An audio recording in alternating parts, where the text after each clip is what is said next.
Mesdames, Messieurs, bonsoir. Ñu leen di jaajëfal bu baax a baax ci ànd bi ngeen di ànd ak ñun ci ITV. Bienvenue ci PAN 24 la présidentielle 2024 le débat tey nag ni ñu koy defee tous les mercredis ñu am le plaisir di dalal ki nga xamante ne moo di docteur Abdoul Aziz Mbodj moom constitutionnaliste la enseignant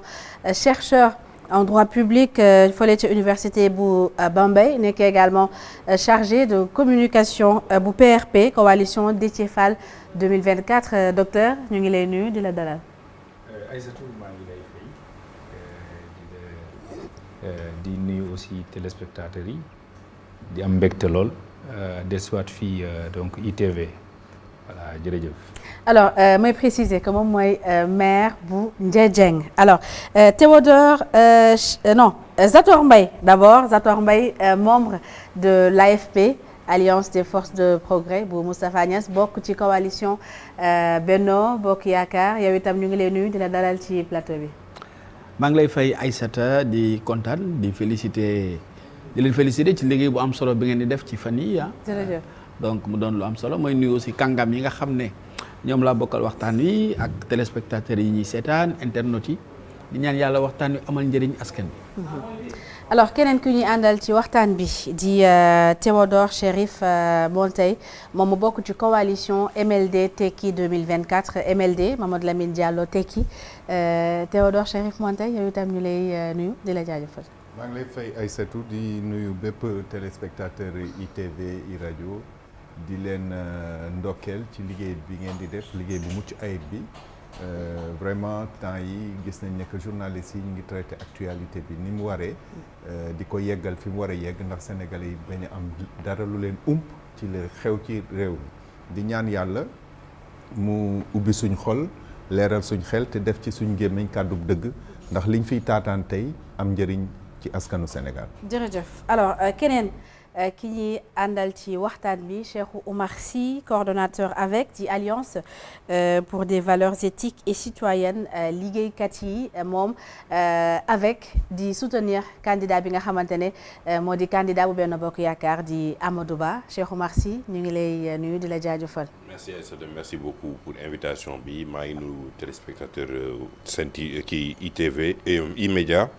ak ñi nga xam ne tey ñu ngi seetaan un peu partout dans le monde di nuyu ñi nga xam ne tamit ma seqal tey débat bi ñaan yàlla tamit waxtaan bi gën a dalal xelu sénégalais yi ñu mën fi waxtaan loo xam ne tamit di leen njëriñ mais surtout tamit ñu mën a dem ci élection yi ci jàmm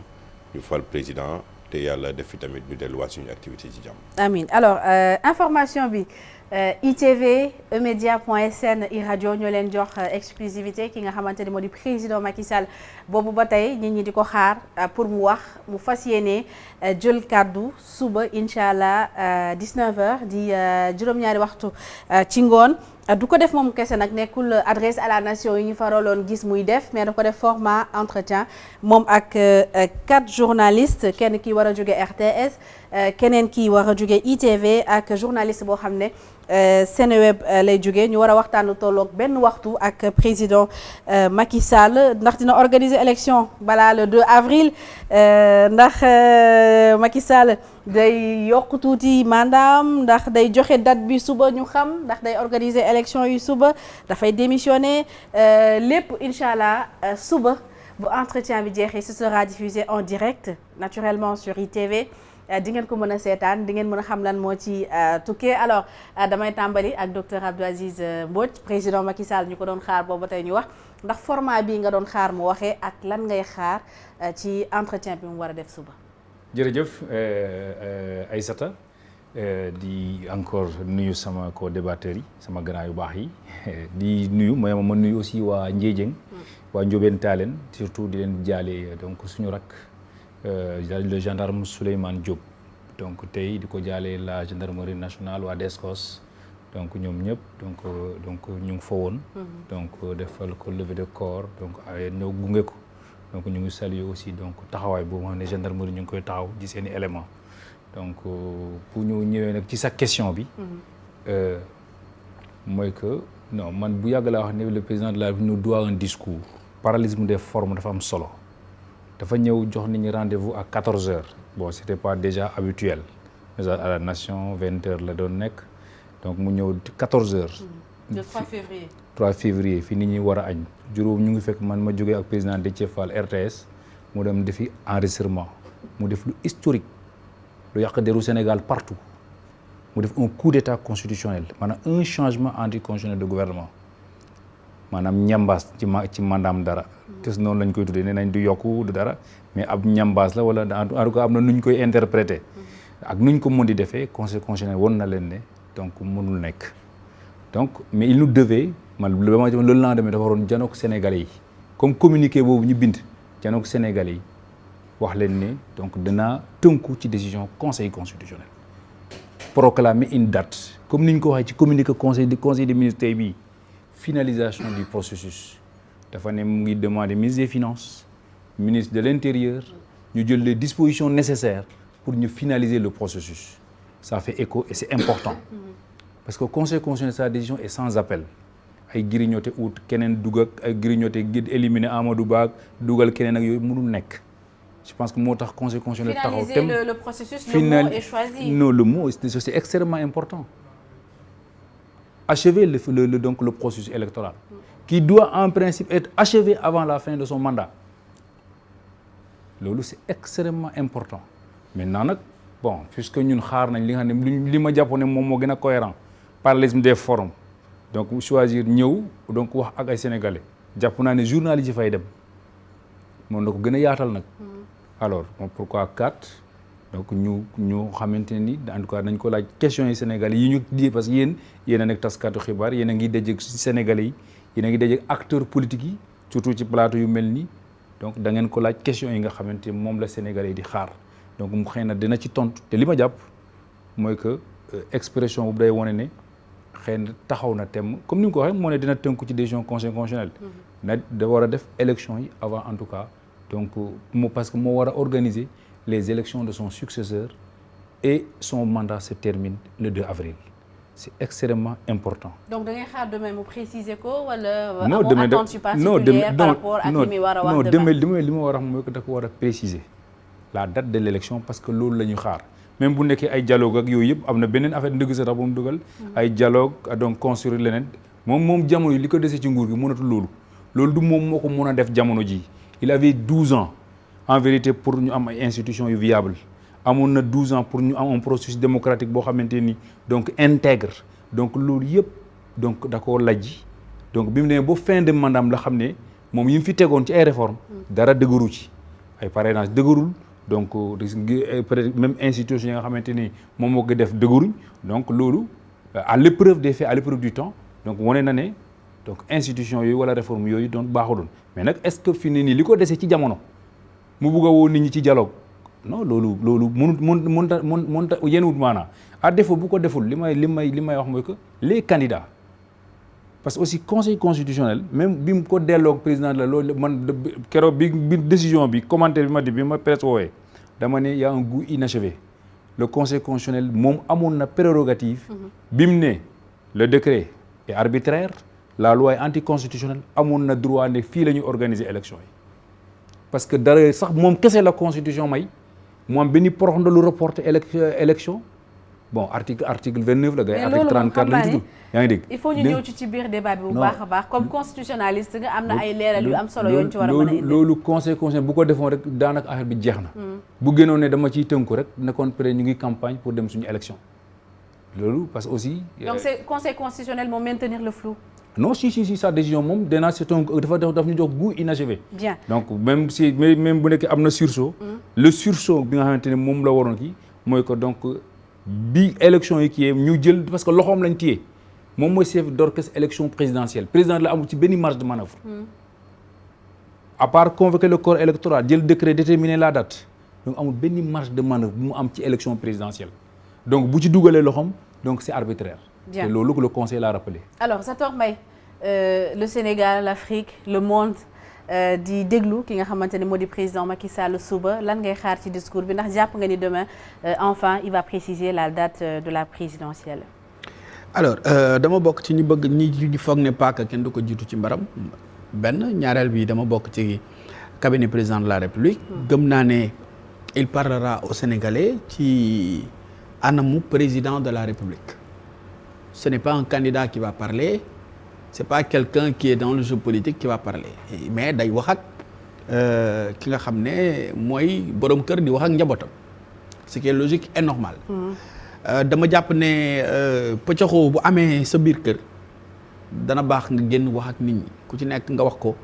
li waral lii parce que ku ci nekk da ngay dem ak sa xelu bopp. maa ngi dégg léegi le docteur Abdou Aziz ne conseil constitutionnel moo war a càmbar mbirum organisation élection présidentielle ma jubbanti ko joyanti ko ndax la tax ba conseil mënut a tànn date bi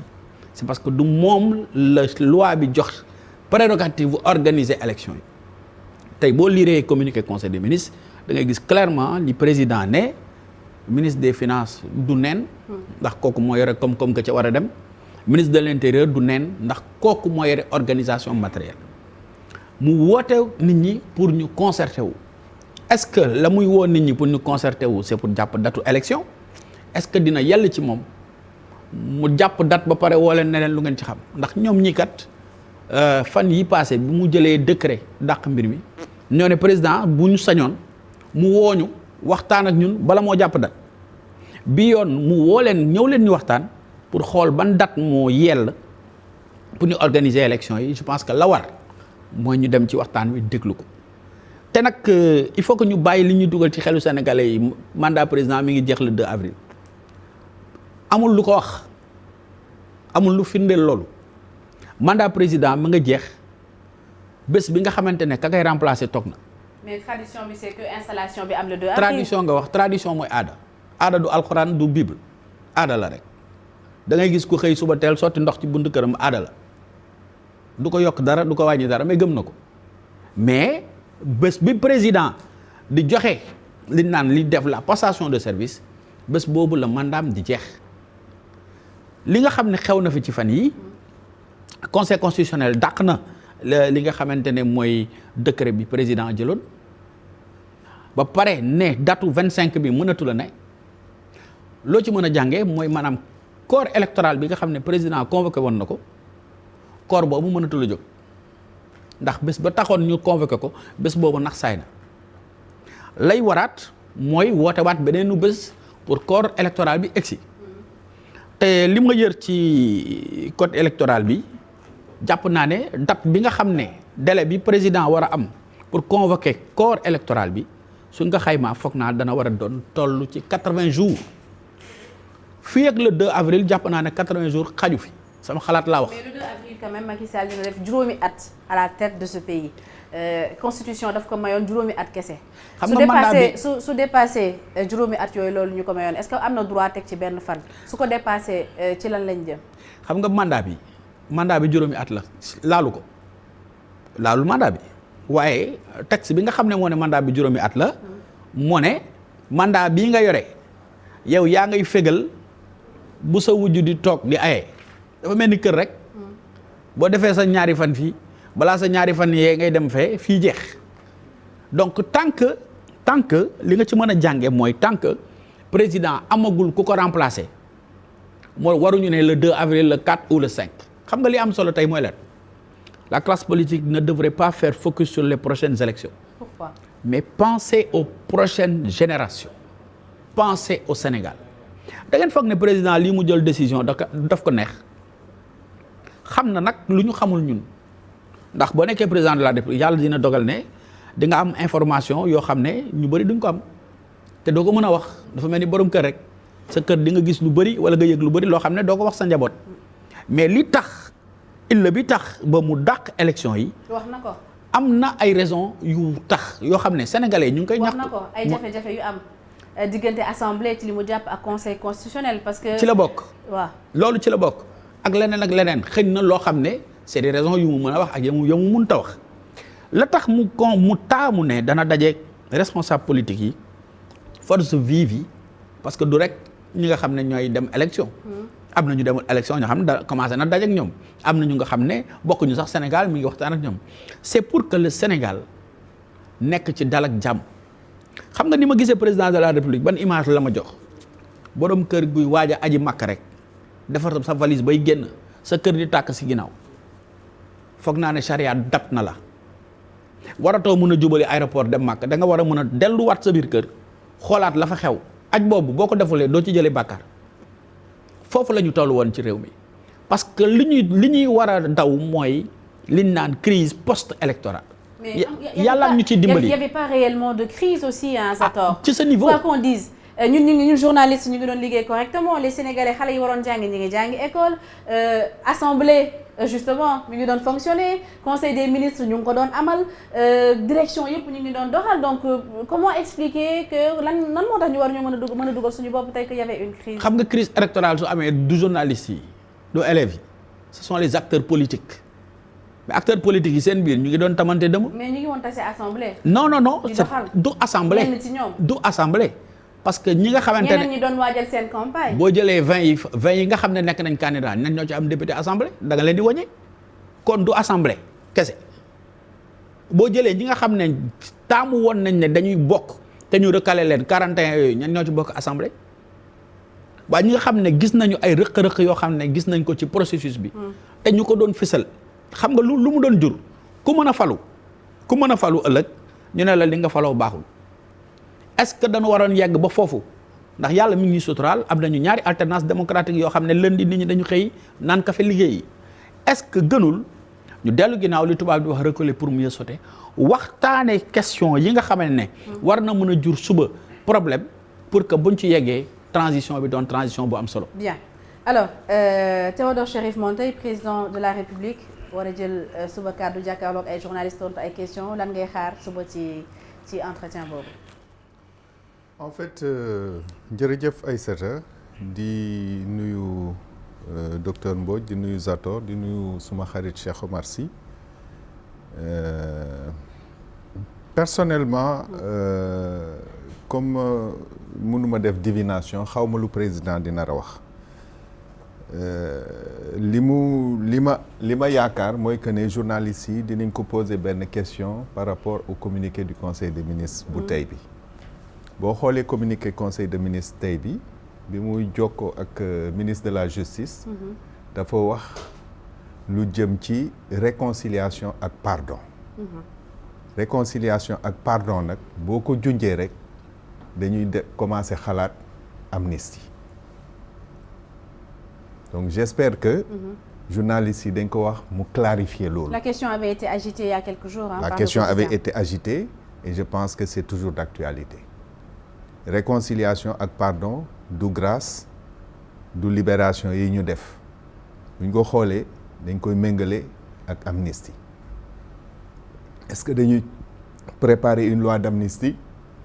loolu je pense que journalistes yi war nañ ko ci poser question mu leeral ci Sénégalais yi bu ñu demee ci situation bi ñuy vivre actuellement ce n'est la faute de personne sinon du président de la République moom moo ñu teg li ñuy dund tey ba pare ne daf koy régler moom moo ñu ko teg parce que ñu ngi amoon processus bu doon dérouler normalement de façon extraordinaire mu génn daal di commencer wax ne que dañu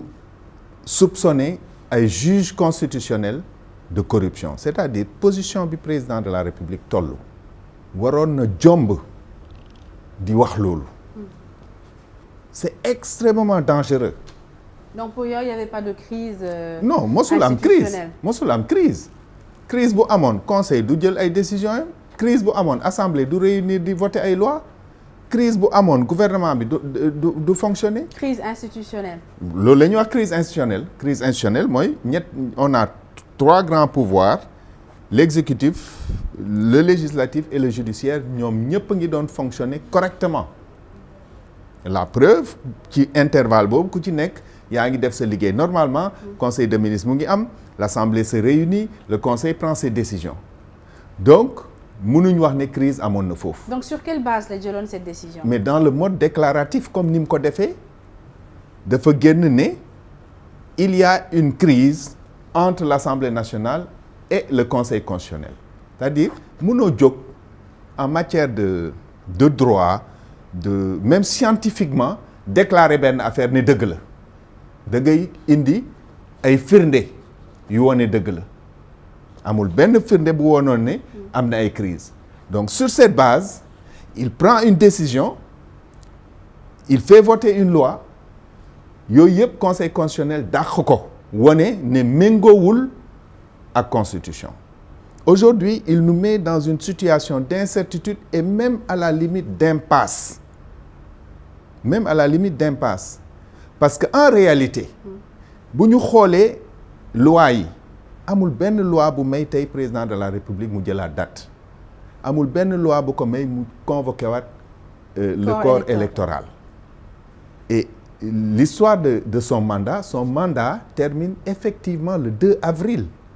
Il faut que ñu xam ko parce que alors Zator def na une petite nuance. je vais vous dire. L'article 36 dit que le président en exercice, l'article 36 de la Constitution dit que le président en exercice reste en fonction jusqu'à l'installation de son successeur. Mais lu tax ma la naan son mandat prend fin le 2 avril.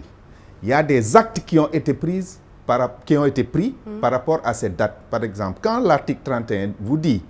que l'élection doit se tenir 45 jours au plus tard et 45 jours au plus tôt et 30 jours au plus tard avant l'expiration du mandat du président de la République, bi ñuy choisir 25 février ci 2 avril lañ ko calculer. C'est pour ça qu'aujourd'hui les gens disent que la dernière date bu ñu permettre ñu respecter suñu constitution c'est le 3 mars parce que diggante 3 mars ak 2 avril mooy exactement 30 jours bu ñu ci génnee dañuy commencer di jalgati constitution bi. C'est pour ça que beaucoup d'acteurs disent que même si par ailleurs ce n'est pas ce n'est pas complètement légal, si aujourd'hui les candidats ou le président de la République saisissait le Conseil constitutionnel pour lui demander de déterminer une date, le Conseil constitutionnel en prenant une date est le seul organe aujourd'hui dans le dispositif boo xam ne bu jëlee décision kenn mënu ci teg dara. Aujourd'hui, si le président de la République prend une date, n'importe qui peut attaquer cette date. Parce que mun na ñàkk a respecter ñaari choses. Aujourd'hui, on a l'article LO 29 du Code électoral qui dit que la campagne électorale est de 21 jours. C'est-à-dire mënoo def campagne 10 jours wala 5 jours wala 20 jours. mënul am dérogation. Te loi organique la. may rappeler ne que loi organique moo gën a difficile changer aujourd'hui que une loi constitutionnelle. Nga dem ci li Zator doon wax léegi entre la prise du décret de convocation du corps électoral et l'élection il faut 80 jours. Donc Macky Sall en prenant son décret infâme, il nous a mis dans une situation boo xam ne Sénégal mosu ko dund ci àddina te kenn xamul lu tax mu jël ko. Il a vraiment mis ce pays dans des difficultés yoo xam ne mosuñu koo dund te vraiment ñu ngi ñaan yàlla ñu régler ko ci jàmm parce que ñu ngi gis li muy jur. Au passage may jaale le jeune étudiant qui est décédé aujourd'hui tous les jours avec son lot de morts parce que une personne veut modifier le fonctionnement normal de ce pays chaque jour mu jël ay nouvelles règles yoo xam ne te conseil constitutionnel moo ko wax buñ ne que c'est les politiciens qui l'ont dit, c'est que le conseil constitutionnel qui a dit au président Macky Sall que votre décret ne respecte pas la constitution. En modifiant l'article 31, l'Assemblée nationale viole la constitution en allongeant votre mandat parce que votre mandat est de 5 ans. Et il faut saluer cette date du 15 février parce qu'elle consacre de façon définitive le caractère intangible du mandat de 5 ans. Loolu dañ ko war a graver dans le marbre du Sénégal. Di ci remercier Conseil constitutionnel parce que ay jàmbaar dëgg lañ. Ça n'a pas été facile, je pense, pour eux de prendre une telle décision. Et je pense que dans les jours à venir, dinañu won encore que ni ils seront capables de prendre les bonnes décisions pour que ñu am une bonne date, dem à des élections apaisées, fal un nouveau président de la République, Sénégal jëm kanam parce que le Sénégal ne s'arrête pas à Macky Sall. On n'a pas attendu le Macky Sall pour être dans la concorde et dans la paix. Alors donc vous ak la décision bi nga xamante ne moom la conseil constitutionnel joxe ni professeur Abdou Aziz Mbodj waxee sànq moom dafa am un goût d'inachevé bi conseil jëlee décision ne du préciser wul date ci li mu wax joxu la le même goût, vous n'avez pas eu le même sentiment, un goût d'inachevé jàppoo woon ni conseil waroon naa mën a préciser une date boo xam ne waruñu ko dépasser de façon claire et nette quand même si dans le considérant 14 il est précisé que waruñu dépasser pratiquement entre les lignes que waruñu dépasser le 2 avril est-ce que waru woon gën a leer dans la décision? En réalité, la confusion vient du fait que le Conseil a mis dans son considérant 20 l'impossibilité de la tenue des élections le 25 février. Ça, c'est par rapport à la durée de la campagne électorale. Il faut que les gens comprennent ça. Pourquoi le Conseil a dit ça? Pourquoi le Conseil a dit ça? Parce que le décret de Macky Sall a suspendu la campagne électorale 10 heures avant son ouverture. Donc, quand le Conseil dit qu'on est dans l'impossibilité de tenir les élections le 25 février, c'est parce qu'on était en dehors des exigences de l'article LO 29 du Code électoral. Maintenant, pour moi, il n'y a pas de goût d'inachevé parce que le Conseil n'a pas à donner de date. Le Conseil n'agit que sur saisine. On l'a saisi par rapport à un décret et par rapport à une loi, il s'est prononcé par rapport à cette loi. Si demain, le président de la République, sachant en toute connaissance de cause que moom ci boppam mënatul jël date, mënatul convoquer corps électoral, saisit le Conseil, ou si demain les candidats, parce que ñaar ñoo mën a saisir Conseil actuellement sur le processus électoral, c'est le président ou les candidats. Suñ ko saisiré, si le Conseil considère que ñoom ils sont compétents, de toute façon les saisines vont être faites, les gens travaillent dessus. Si le Conseil considère qu'ils sont compétents pour se prononcer sur la date, s'ils choisissent une date, moo tax ma ne même si entre parenthèses ça ne revêt pas toute la légalité, le fait que le Conseil, les décisions du Conseil en matière électorale ne soient pas attaquables nous mettrait à l'abri de lendemain complètement sombre. de l'impasse. Voilà. Cheikh Oumar Sy. Oui, merci beaucoup. Je pense que maa ngi nuyu d'abord ñi ma bokkal mon grand frère Théodore l'honorable Théodore Monteil sama jaamu séeréer bi naa ne moom macha allah moo fi jaamu séeréer honorable Zator avec qui j'ai partagé beaucoup de combats à l'Assemblée nationale. Lii ci am solo mooy ba léegi li indi mbir bi kenn laa cawul ana preuve yi la suspendre élection yi lan la woon. Suspicion de. moo ne dafa am suspicion de. Sur une base de suspicion on a arrêté tout un processus boo xam ne pendant des générations toog na fi kenn laalu ko bu nekkoon ne ba ñuy wax am na preuve yi toog nañu ñu ne mën nañ ko arrêté. Foog naa ne suba président de la République war na mën a jàmbaarloog Sénégalais yi nee na am naa preuve yi wane ne lii moo taxoon ma suspendre li nga xam ne mooy élection yi parce que PDS moo tiiñal d'honorable juge d'honorable magistrat nee na ñoom dañ leen tuumaal ne ñoom dafa am loo xam ne dañ ko def dañ leen ger mu Cheikh Tidiane Coulibaly qui a fait une extraordinaire carrière nga jël Cheikh Ndiaye nga tuumal leen ba Sénégal yëpp taxaw ba pare ñu war a mën a delluwaat ne dañ toog di waxtaanaat non il faut d'abord que ceux qui ont sorti ça qu'ils amènent les preuves sur la table parce que c'est extrêmement grave, extrêmement léger. Il y a ouverture d'une information oui, judiciaire. mais l'ouverture d'une information judiciaire, d'accord. Mais lii tax lii yëpp am foofu la jógee on n'a pas vu de preuve ni début de preuve ni rien du tout dañu xëy commission d'enquête ba ñu xëy comme Cheikh Ndiaye porté na plainte ñu suspendre ko paradoxalement ñëpp bind sax communiqué bi kenn signé wu donc Cheikh Ndiaye le juge a été obligé de porter plainte contre X donc loolu xam nga moom dañuy am la yàlla def mooy au moins le Conseil constitutionnel a sauvé la démocratie sénégalaise parce que dafa mel ni benn choc bu ñu joxoon Sénégalais yi boo xam ne une personne n'a rien compris à 10 heures ba nga ñëpp war a pare dem élection loolu am boo mu amee tamit ñu bëgg ci boole yi ci bokkul dama gëm ne match bu commencé wala nit ñi bu ñu échauffé 11 joueurs yi war a commencé football ñuy war a dugg ci waaji terrain bi ñu ne dañuy arrêté ñëpp ndax tey ñeneen ñi nga xam ne dañoo pertoon avant dañu am lu ñuy kaas kon match bi du commencé alors que dugg nañu ba spectateurs yi nekk bay waaj a commencé ba arbitre ba defar lépp ba pare ñu ne ña commencé woon fële nee nañ ñoom match bi du am parce que dafa am lu xew loo xam ne il faut ñu arrêté match yëpp donc on est dans une situation boo xam ne inédite au Sénégal avec des impacts énormes parce que ça ne s'arrête pas sur un processus électoral les impacts économiques tey aujourd'hui les hôtels sont impactés touristes yi ñëwatuñu parce que au plan international dégg nañ li xew Sénégal la fi waroon a am ci ay événements suspendre nañ ko nit ñi nekk sous tension aujourd'hui je pense que le président de la République waroon na mën a teel a jël date bi ñu avancé parce que acteurs yi war a dem élection mais conseil constitutionnel désigné nañ leen ba pare démb rek fësal na liste bi xanaa ñooñu dañu war a dialoguer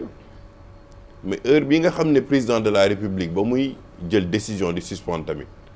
mais mu consulter woon ñi nga xam ne ñoom directement ñoo impacté am na ñoo xam ne bokkuñu ci élection yi recevoir nañ leen les recalés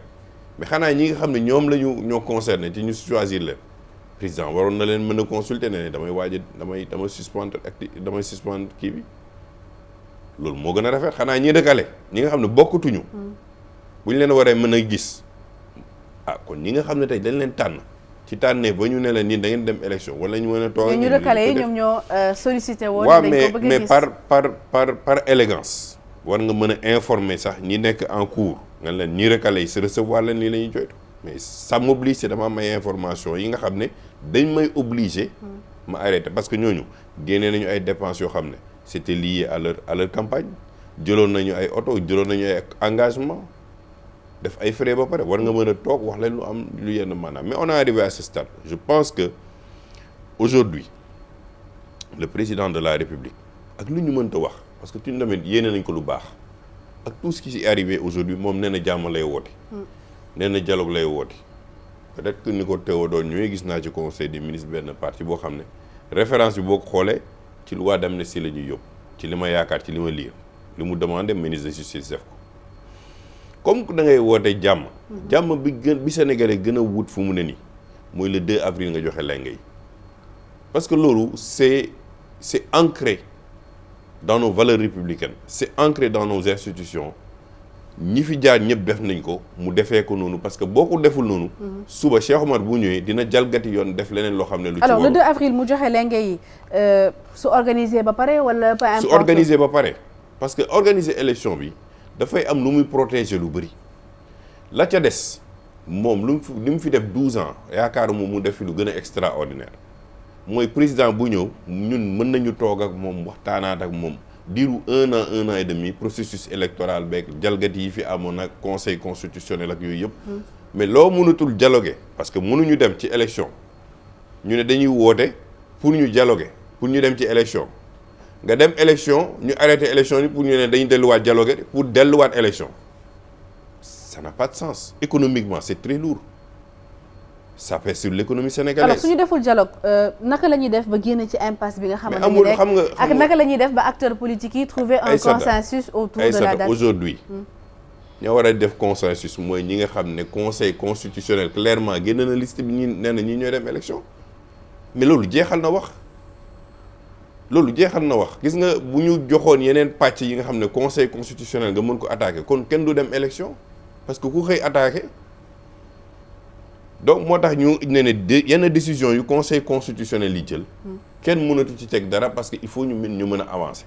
mais ñi ngay avancer kay mooy ñi conseil constitutionnel nee na la yow li nga jël ci décision mënoo yokk sa mandat fii nga mën a yem comme ñëwoon nga laaj ñu ne da ngaa bëgg a wàññi la mënoo koo wàññi kon mënoo koo yokk nañ ñem foofu lañ la wax léegi dans les meilleurs délais defal mais par élégance républicaine ak administration nu mu tënkoo moo tax ñu bàyyi ko président de la république pour mu gaaw a jël date pour ñu dem ci élection moo tax mu demandé au ministre de l'économie mu préparé ko moo tax mu demandé au ministre de l'intérieur mu préparé ko mais cette même élégance républicaine nañu bëgg élection yi teel a am pour que le 2 Sénégalais yi féex président Macky Sall ñu ne ko jërëjëf mën nga dem Mermoz ñu gunge la nga noppale ko ak sa jabar nga toog ci dëkk bi ñu continuer liggéey bi loolu moo gën a rafet mais mënuñu nekk di dialoguer kan ngay dialoguer léegi ka nekk Qatar ñëwagul musul ñëw arrêté suñu processus mais on va pas parler avec qui ñe leen jëloon nañ décision ba pare dugal seeni acteurs politiques mais après mais en 2000 lan la woon 19 élection ñaata on avait 5 candidats woon la woon mais ñaata la ñuy recalé sur 28 dépôts sur 28 5 lañ ci jàpp te arrêté wuñu processus boobu pourquoi léegi parce que ñii bind nañu rek wala kii ñu ne non loolu yëpp jeex na dañ koy arrêté non un état a des règles gis nga règles yooyu boo ko commencé changer si dafay am ay répercussions sur des générations à venir. Mais le Conseil des ministres, je pense qu'il a le mérite d'être un tout petit peu clair pour suite du processus électoral. Oui, mais c'est clair, c'est lourd et on le félicite de la posture du président de la République parce qu'il a donné clairement la voie aujourd'hui à l'administration qu'on va aller vers des élections. Mais on ne veut pas dépasser la date du 2. loolu moo leer bu nee def préparer leen ko defal leen ko le 3 bu ñu ci tegee jàmm ak salaam yàlla fal fi président de la République sénégalais yi yeewaat comme ni ko Zator woote ñu demaat suñu yoon ñu doxee parce que contentieux musul jóge Sénégal ça n'a pas commencé aujourd'hui quand même on a vécu Abdou Diouf avec Wade on a vécu Wade ici donc bu ñu nee ne contentieux électoral le lendemain day am crise post-électorale musul am Sénégal parce que bu ñu xëyee nee nañu Wade ba mu faloo dañu dem gis ko ministre Abdou Diouf ne ko Wade falu Abdou Diouf jël bagage am dem sant gërëm Ablaye Wade teg ko fa Wade a fait la même chose avec Macky la ca des dañ koy régler après mais processus électoral ak contentieux États-Unis sax da koy am gis nañ ko ak Al Gore ak Bush donc c'est pas nouveau dans une démocratie ñu am ko dañuy rafetal nii rek mais amul fii ñu wax ma benn année bu élection amul te amul ay problème mu contentieux ak ay rejet ak ku ne man fu ñu ma jaarale du yoon loolu c'est un processus électoral mais ñun lu ñuy ñaan mooy na génn président de la République rafet bi nag mooy le 2 rek moo ko tax a mën a rafet mooy président moom mu génn ni ñu ko joxee ba muy ñëw mu defaat loolu joxewaat ko buy dem et ça va vraiment honorer le Sénégal mais rétablir aujourd'hui la confiance des bailleurs yi nga xam ne tegatuñu xaalis fii mais aussi redorer le blason du président de la République. Alors docteur Abdou Aziz Mbodj si lan la ñu mën a sukkandiku actuellement ci ban base juridique la ñu mën a sukkandiku pour jàpp datu élection boo xamante ne nii du doon luy violer constitution Sénégal. loolu laa doon wax léegi parce que bi may wax honorable bi ma naan la décision du conseil constitutionnel dafa am un goût inachevé. parce que conseil moo ci dugg conseil moom moo ne élection mënut a am le 25. alors bu nekkee campagne bi lay considérer mais kon mu à partir du 15 parce que là une décision du conseil constitutionnel s'impose à toutes les institutions dès sa publication donc elle s'applique et devait être appliquée tout de suite maanaam décret bi rapporté annulé nañ ko n'est-ce pas donc loi bi annulé nañ ko donc on retourne dans la situation ante il y avait des candidats donc le processus était en cours nit ñi choisir nañ seeni couleur bulletin était en impression mu ne y a tant de jours de perdu donc mu ne kon élection fii la mën a dem parce que moom moo ko wax dans sa décision mu ne il a un rôle de régulation effectivement dans les rôles du conseil constitutionnel il a un rôle de régulation des institutions parce que président de la République dañ ko bëgg a jox cër yoo xamante ni daanaka moom nekku ko borom kër voilà donc et cetera attention il a outrepassé donc c'est prérogative pour c'est-à-dire que bu nekkee yeneen élection yeneen affaire le président peut sévir intervenir mais élection président de l'élection du président de la République amul marge de manœuvre à part donc teg les instruments yoo xam ne moo ñu ci war a yóbbu te loolu yëpp compétence liée la constitution moo ko ne fii ngay def le mandat du président est bien dans la constitution parce que constitution kenn du ko lire isolément ay article dinaa bon lu mettre Doundoy article 36 non je suis pas d'accord avec lui. mais Doundoy li mu xamle dafa nekk ni président Macky Sall am na possibilité toog même au-delà du 2 avril tant que installé wuñu ki nga xam ne ma ko war a wut. non ça véritablement c'est une catastrophe je suis pas d'accord avec lui le mandat du président de la République est de 5 ans jour pour jour lu tax constitution ne la article 31 l'élection est organisée entre le 45 jours et 30 jours de la fin du mandat bi ñu koy jàpp di convoquer le corps électoral ñu kal ko foofu article booy lire da ngay boole article 27 article 31 donc bu dem type article 36 mënoo dem nga jël benn article boo jëlee benn article rocc ko ci loolu da ngay donc xëy na da nga doon xaar ñu bind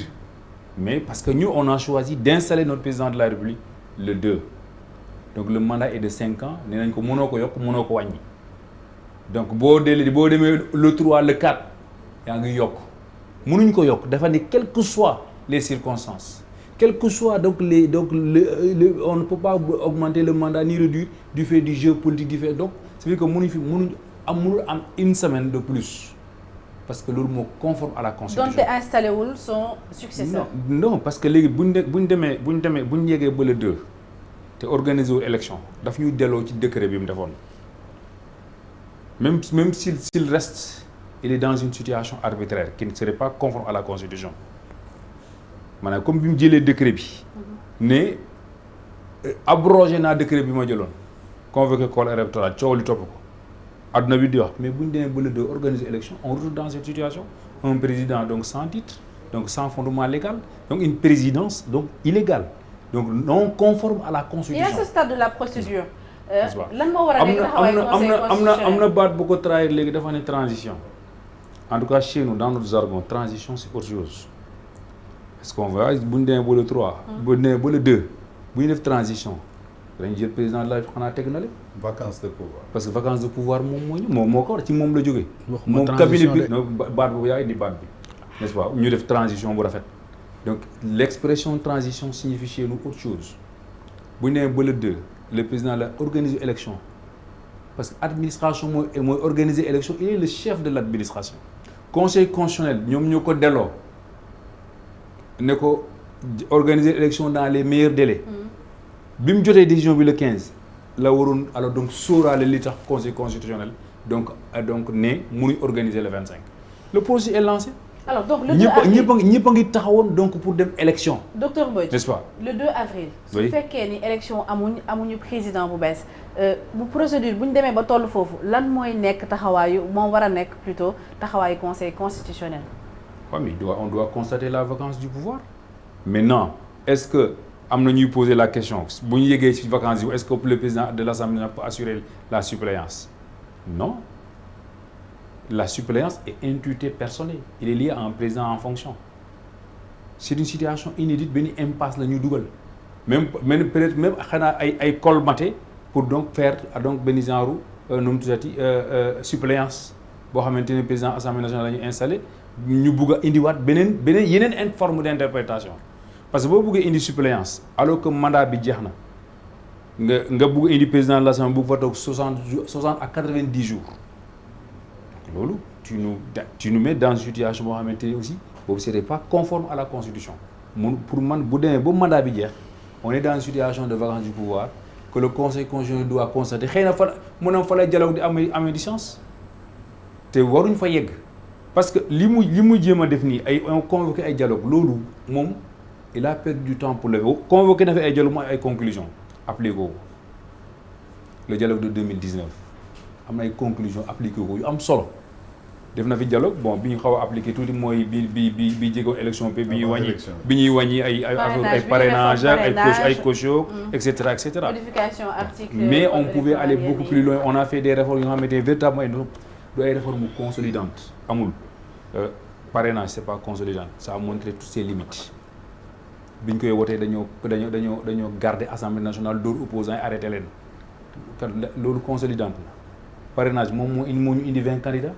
amuñu woon parrainage te mënuñu woon am plus de 14 candidats en 2012 en 2012 il y avait pas de parrainage il y avait seulement la caution la preuve mooy que nit ñi bu ñu demee conseil constitutionnel am ñaata candidats ñoom noo dem yóbbu seen dossier bi amul quittance CDC n'ont pas cautionné parce que ñooñu boo leen laajoon caution avant ñu jëli fichier de parrainage duñ ko jël donc ça c'est des limites. loi bi naka jëkk bañ ko defee nañ cette loi là est nulle. La plus grande limite c'est le discriminant. Donc c'est une loi médiocre. Conseil constitutionnel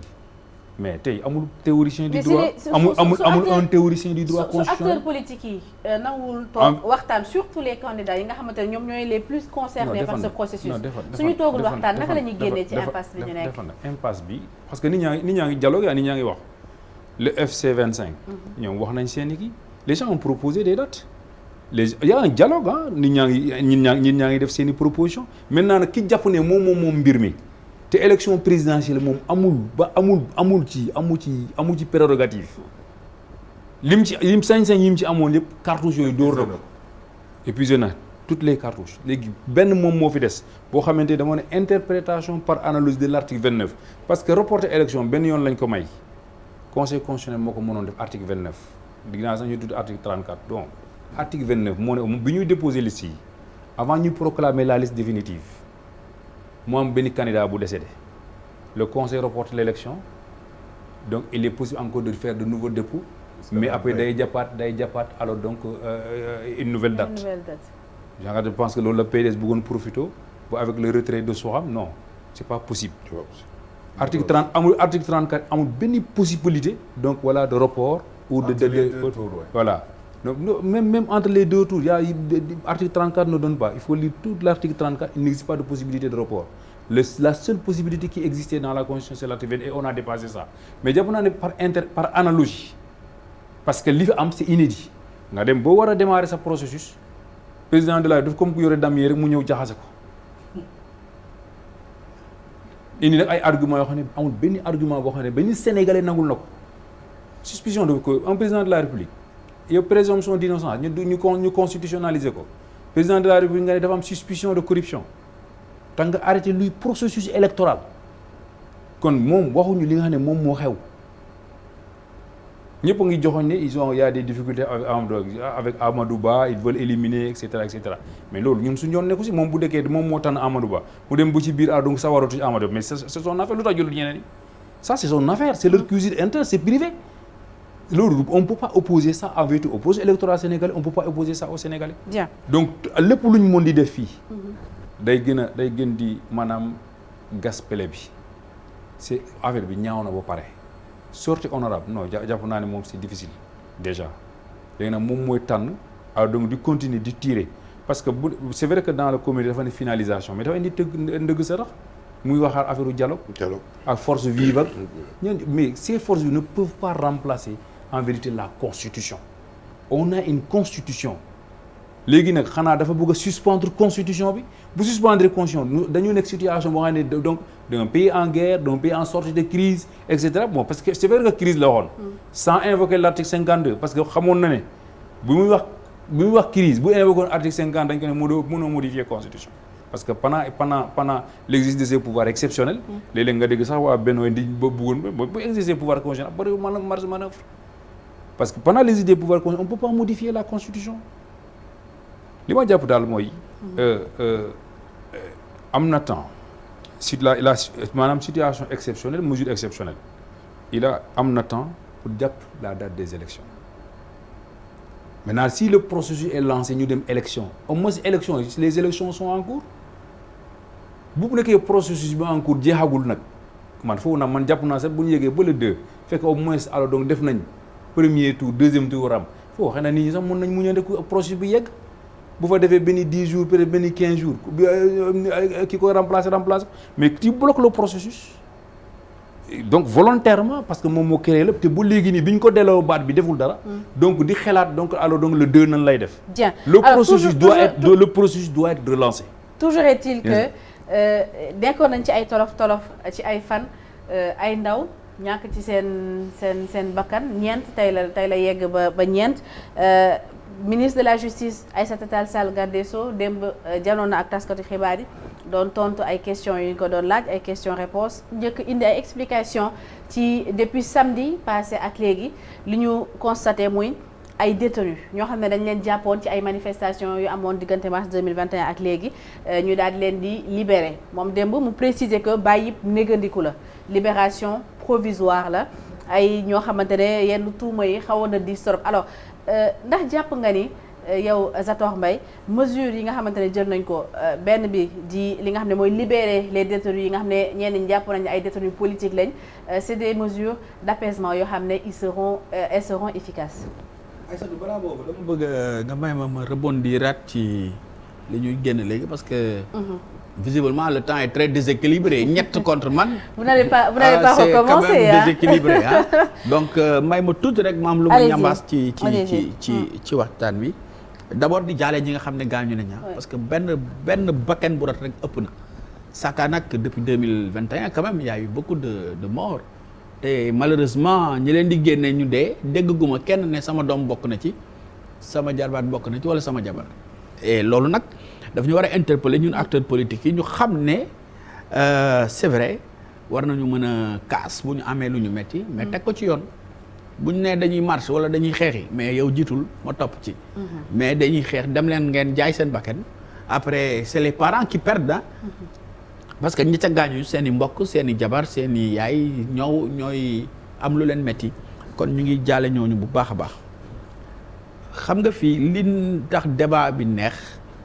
Théodore mi nekkoon na député day voté loi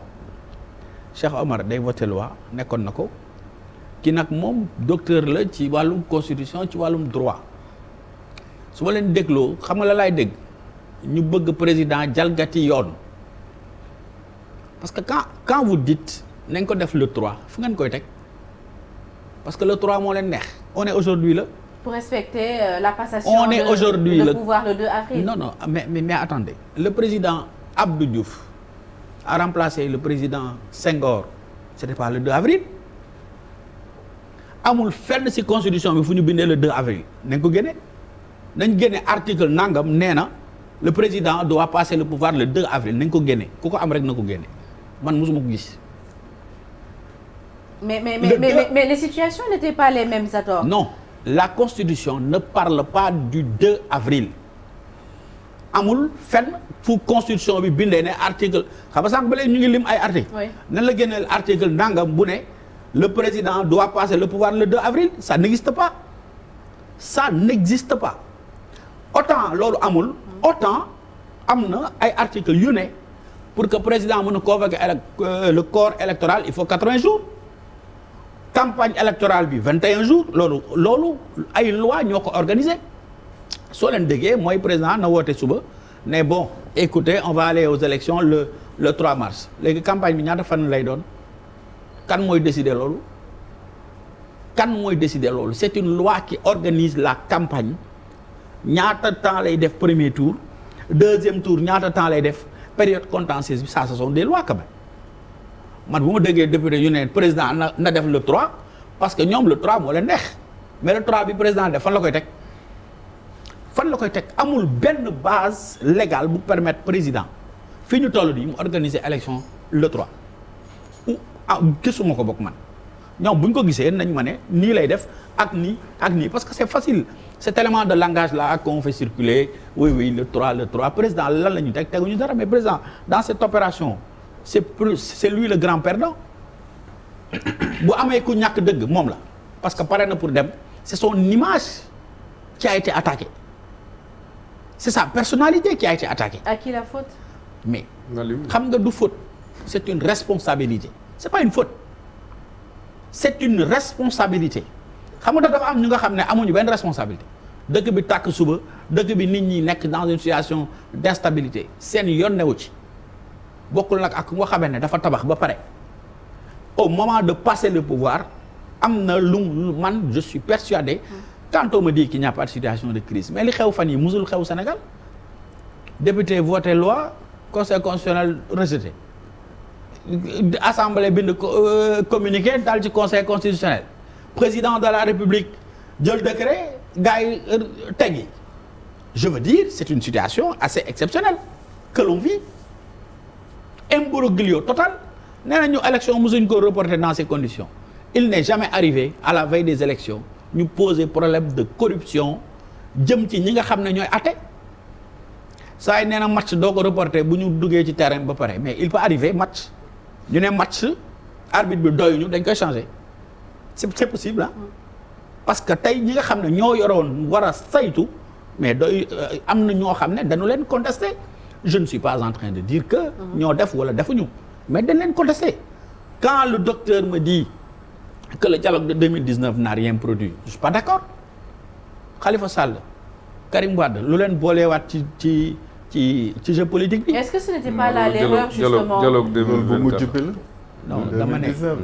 non dama ne le dialogue a toujours produit quelque chose. waaw mais boobu du 2019 bii la bi passé nii. bi passé kañ la woon. yàggul rek veille présidentielle. dialogue de toutes les façons depuis le président non attendez depuis 2016 non Théodore depuis 2016 ce qu'on est en train de dire pour moi c'est du sérieux depuis presque 2016 le président invite la classe politique et les forces vives à un dialogue gis nga mënoo ne dañuy waxtaan man du ma ca dem lañ fay def intéressé wu ma je pense que la moindre des courtoisies ku la woo kaa ñu waxtaan ñëwal nga déglu lu mu lay wax. mais Zator si depuis 2016 président mu ngi woote dialogue et que problème yi ñu doon am saa yu ñu demee élection ñu ngi koy jànkonteel ba tey est-ce que jotul tamit président xoolaat format bi muy jéem a waxtaanee ak ñi nga xamante ne ñoom la sekkal langue politique. Chaque dialogue a produit des résultats parce que dialogue bu nekk ak li mu visé comme objectif. C'est pas parce que dañu dialogue tey que c'est simplement pour les questions d'élection mais le code électoral dafay changer parce que la vérité de 88 n'est pas la vérité d'aujourd'hui. Le code évolue ni code des douanes ak code pénal code procédure pénale ak yeneen code yëpp di évoluer noonu le code électoral di évoluer te code électoral du président mooy tëju jël ay articles c'est toujours le fruit d'un dialogue d'une discussion entre les acteurs politiques la société civile et les techniciens ñooy waxtaan tënk ay loi yóbbu ko assemblée nationale ñu voté ko mu nekk le code électoral aujourd'hui on nous dit nañ ko def le 3 fii ak le 3 on n'est même pas à 3 semaines naka la ñuy defee campagne bi ça suppose quoi bu doon dañu ne dañuy wàññi comme ni ma déggee ñenn ñi di wax nañu wàññi campagne bi def ko 10 jours wala une semaine mais loolu dafa nécessité ñu def loi yóbbu ko assemblée voté ko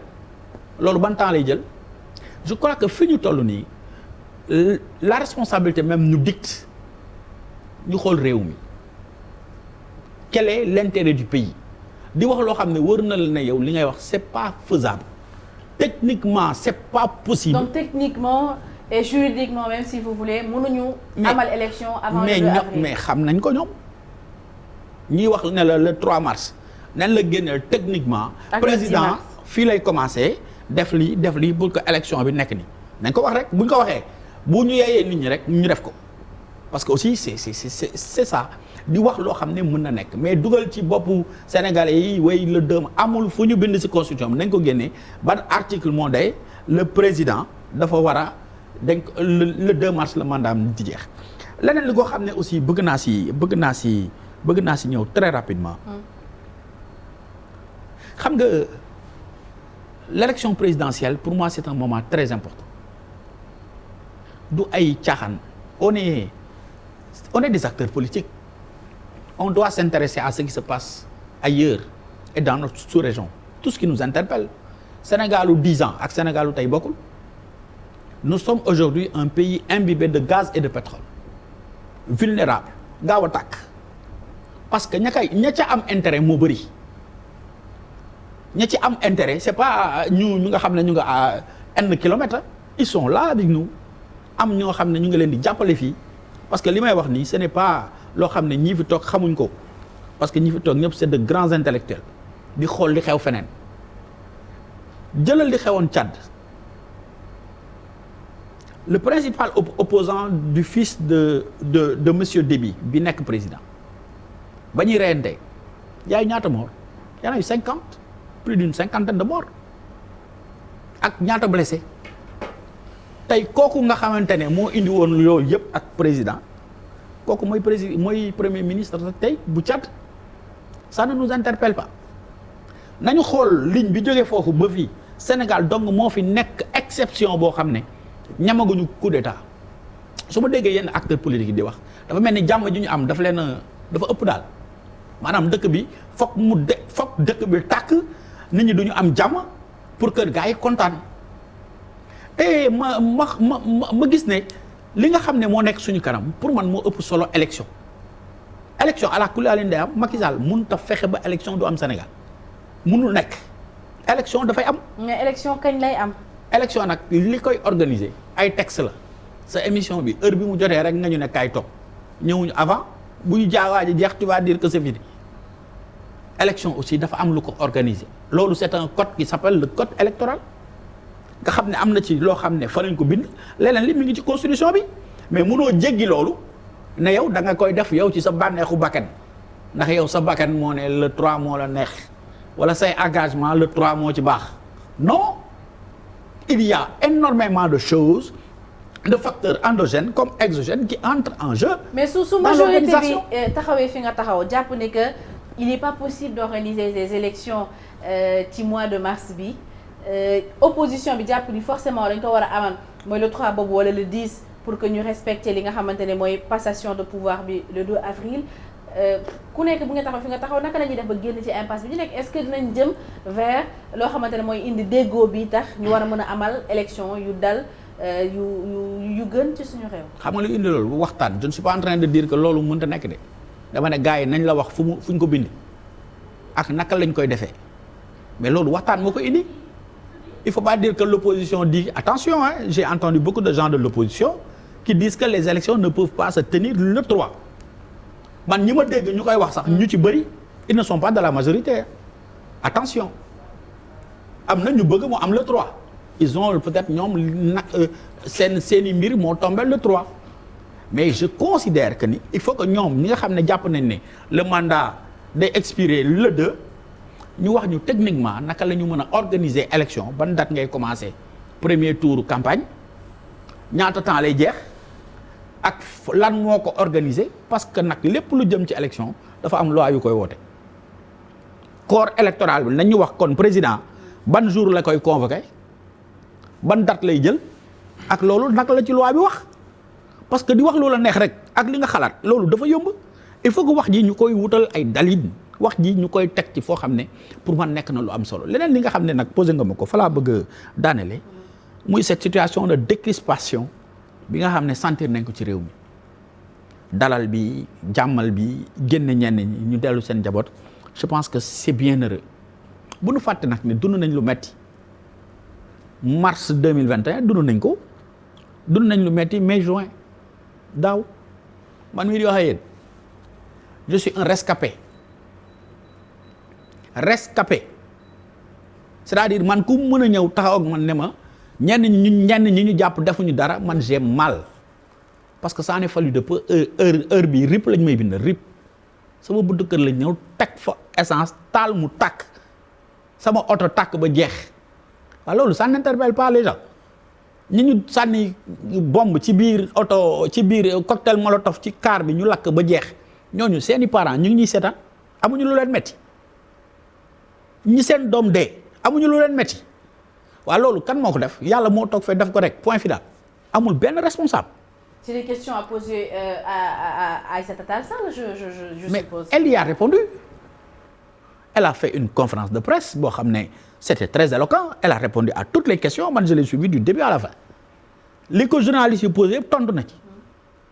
ba mu toogee aussi man j'ai suivi plusieurs conférences du parquet yoo xam ne def na ko avec les procureurs di xool naka la ñuy wàññee les mandats de dépôt et cetera ça c'est pas une nouvelle question. Cheikh Omar à la 12e législature quand on votait le code pénal et le code de procédure pénale on a interpellé plusieurs fois les procureurs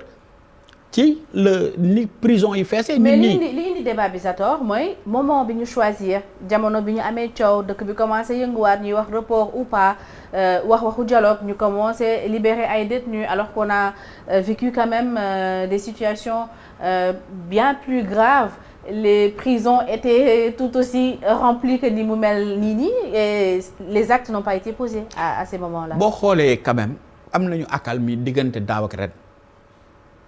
Pour moi c'était peut-être une mesure conservatoire ndax ay biir xewaat na fi yu bëri mais ni dëkk bi doon tàkkeewul woon noonu jàpp naa ne il est des moments où mën nga yolomal il est des moments où mën nga bàyyi mën nga xaw a dëgëral tuuti boo xoolee même yàlla sax day doxale noonu suñu dëkk yi ba période yi muy taw mais période yu mu gën a tàng si la yàlla di la may taw tuuti pour am fraîcheur je considère que président qui définit la politique de la nation jox na le ministre garde des Sceaux une directive mu xool ak service technique am yi naka la koy joxee du contenu xale yi ñu ngi génne di dem seen kër yi alhamdulilah dama jàpp ne nag li ñu ci war a jëlee mooy ñu jàpp ne ñu ñëpp ay sénégalais lañ koo fi rey rek di nga ko jaale ci koo fi yàqal di nga ko ne massa wala yow sa bopp di nga ko gis ëllëg nga am kersa parce que nag ala kulli alin un jour ou l'autre cette opposition sera au pouvoir. Zator, est-ce que seetaan nga les récits quand même de détenus yi nga xamante ne ñenn si ñoom dañ leen libéré seetaan nga seen récits yi. les conditions dans lesquelles yi ñu wax lañ leen tegee loxo ak les conditions dans lesquelles yi ñu nekkee woon ci prison yi ak les conditions yi ñu leen bàyyee ban jàngat nga ci am. kenn yéenewul kenn dem prison nous à la 12e législature ñun bokk nañ ci député yi nga xam ne on a visité presque la majorité des prisons du Sénégal ñun ñoo indi ba ñu yokk la dépense bi ñuy jox les prisonniers à la 12e législature ñun dem nañ ci ay prisons yoo xam dañ ko ubbi dañoo jooy on pleurait tellement les conditions étaient difficiles kenn yéenewu ko kenn. Aujourd'hui l'État est en train de mettre en place les bracelets électroniques les libertés provisoires les libertés conditionnelles alhamdulillah. Bien. Ça permet à une bonne partie d'être d'ordre. Alors Théodore Chérif Monteil ñu war a ñëw ci point bu jëm ci wàllu libération de prisonniers on peut dire entre guillemets politiques parce que y a débat ñi jàpp nañu c'est des prisonniers politiques ministre bi démb nee na y a pas de prisonniers politiques au Sénégal ñu bàyyi leen est-ce que jàpp nga ni c'est une mesure boo xamante ne bu efficace la de décrispation et d'apaisement justement de la scène politique. Ouais, c'est bien, c'est toujours à saluer hein, su fekkee ne on prend en compte un certain nombre de choses pour libérer des gens qui étaient en détention. Je pense que c'est toujours quelque chose à saluer. Maintenant li ma jaaxal mooy que ne dans sa conférence de presse la ministre de la Justice garde des Sceaux a dit que ils ont examiné cas par cas plus de 300 dossiers. Je suis en train de me poser la question avec combien de procureurs, combien de minutes par dossier, parce que c'est énorme, hein, plus de 300 dossiers, un dossier judiciaire comme ça, examiné pour xool est-ce que cette personne mérite d'être libérée ou pas. C'est beaucoup de boulot. Alors qu'on dit aujourd'hui qu'on n'a pas assez de personnel au niveau de la justice, moo tax ñu am un encombrement, moo tax ñu am des détentions préventives très longues. Donc il y a des contradictions quoi. Il y a vraiment gëmoo li nga xamante ne matériellement, je ne vois pas comment avec combien de procureurs on va examiner autant de dossiers hein, sur un temps aussi court parce que mercredi passé la woon je pense conseil de ministres ak barki démb ñu commencé génne nit ñi à peu près 5 jours alors que ñu ne aujourd'hui au Sénégal on n'a pas assez de procureurs on n'a pas assez de juges pour que en fait gis nga dans ce pays il faut qu'on soit un peu plus sérieux et qu'on arrête d'envoyer les gens en prison juste parce qu'on a envie de les envoyer en prison. Il faut que bu ñu xooloon cas yi sérieusement au départ xam ne que kii mérite na liberté provisoire du def 11 mois foofu. C'est-à-dire il fallait qu'ils examinent le cas sérieusement au départ bi muy yegsi. Avant de les envoyer en prison. Avant de les envoyer en prison parce que aujourd'hui a posteriori nga xool dossier bi nga ne kii mérite na liberté provisoire parce que le président de la République a demandé une décrispation nit ñi mënuñ xalaat leneen qu'un acte politique. Voilà la situation. C'est-à-dire nga jàpp nit ki yore woon na xeer ci loxo buntu assemblée nationale et cetera nga ne allez au ñuuf pendant 11 mois après nga xool dossier bi nga ne ah kii de vraiment mun na am liberté provisoire nañ ko bàyyi mu dem ba jëmu jamono ñu xool naka lañ koy juger. Ça c'est de la légèreté. C'est vraiment de la légèreté. Il faut pas que ñu jël les gens pour des enfants. On n'est pas des enfants, on sait ce que le temps que ça coûte pour examiner un dossier judiciaire. Donc bu fekkee ne par exemple bu fekkee nag léegi 5 minutes lañ def ci dossier bu nekk en une journée mun nañ ko pare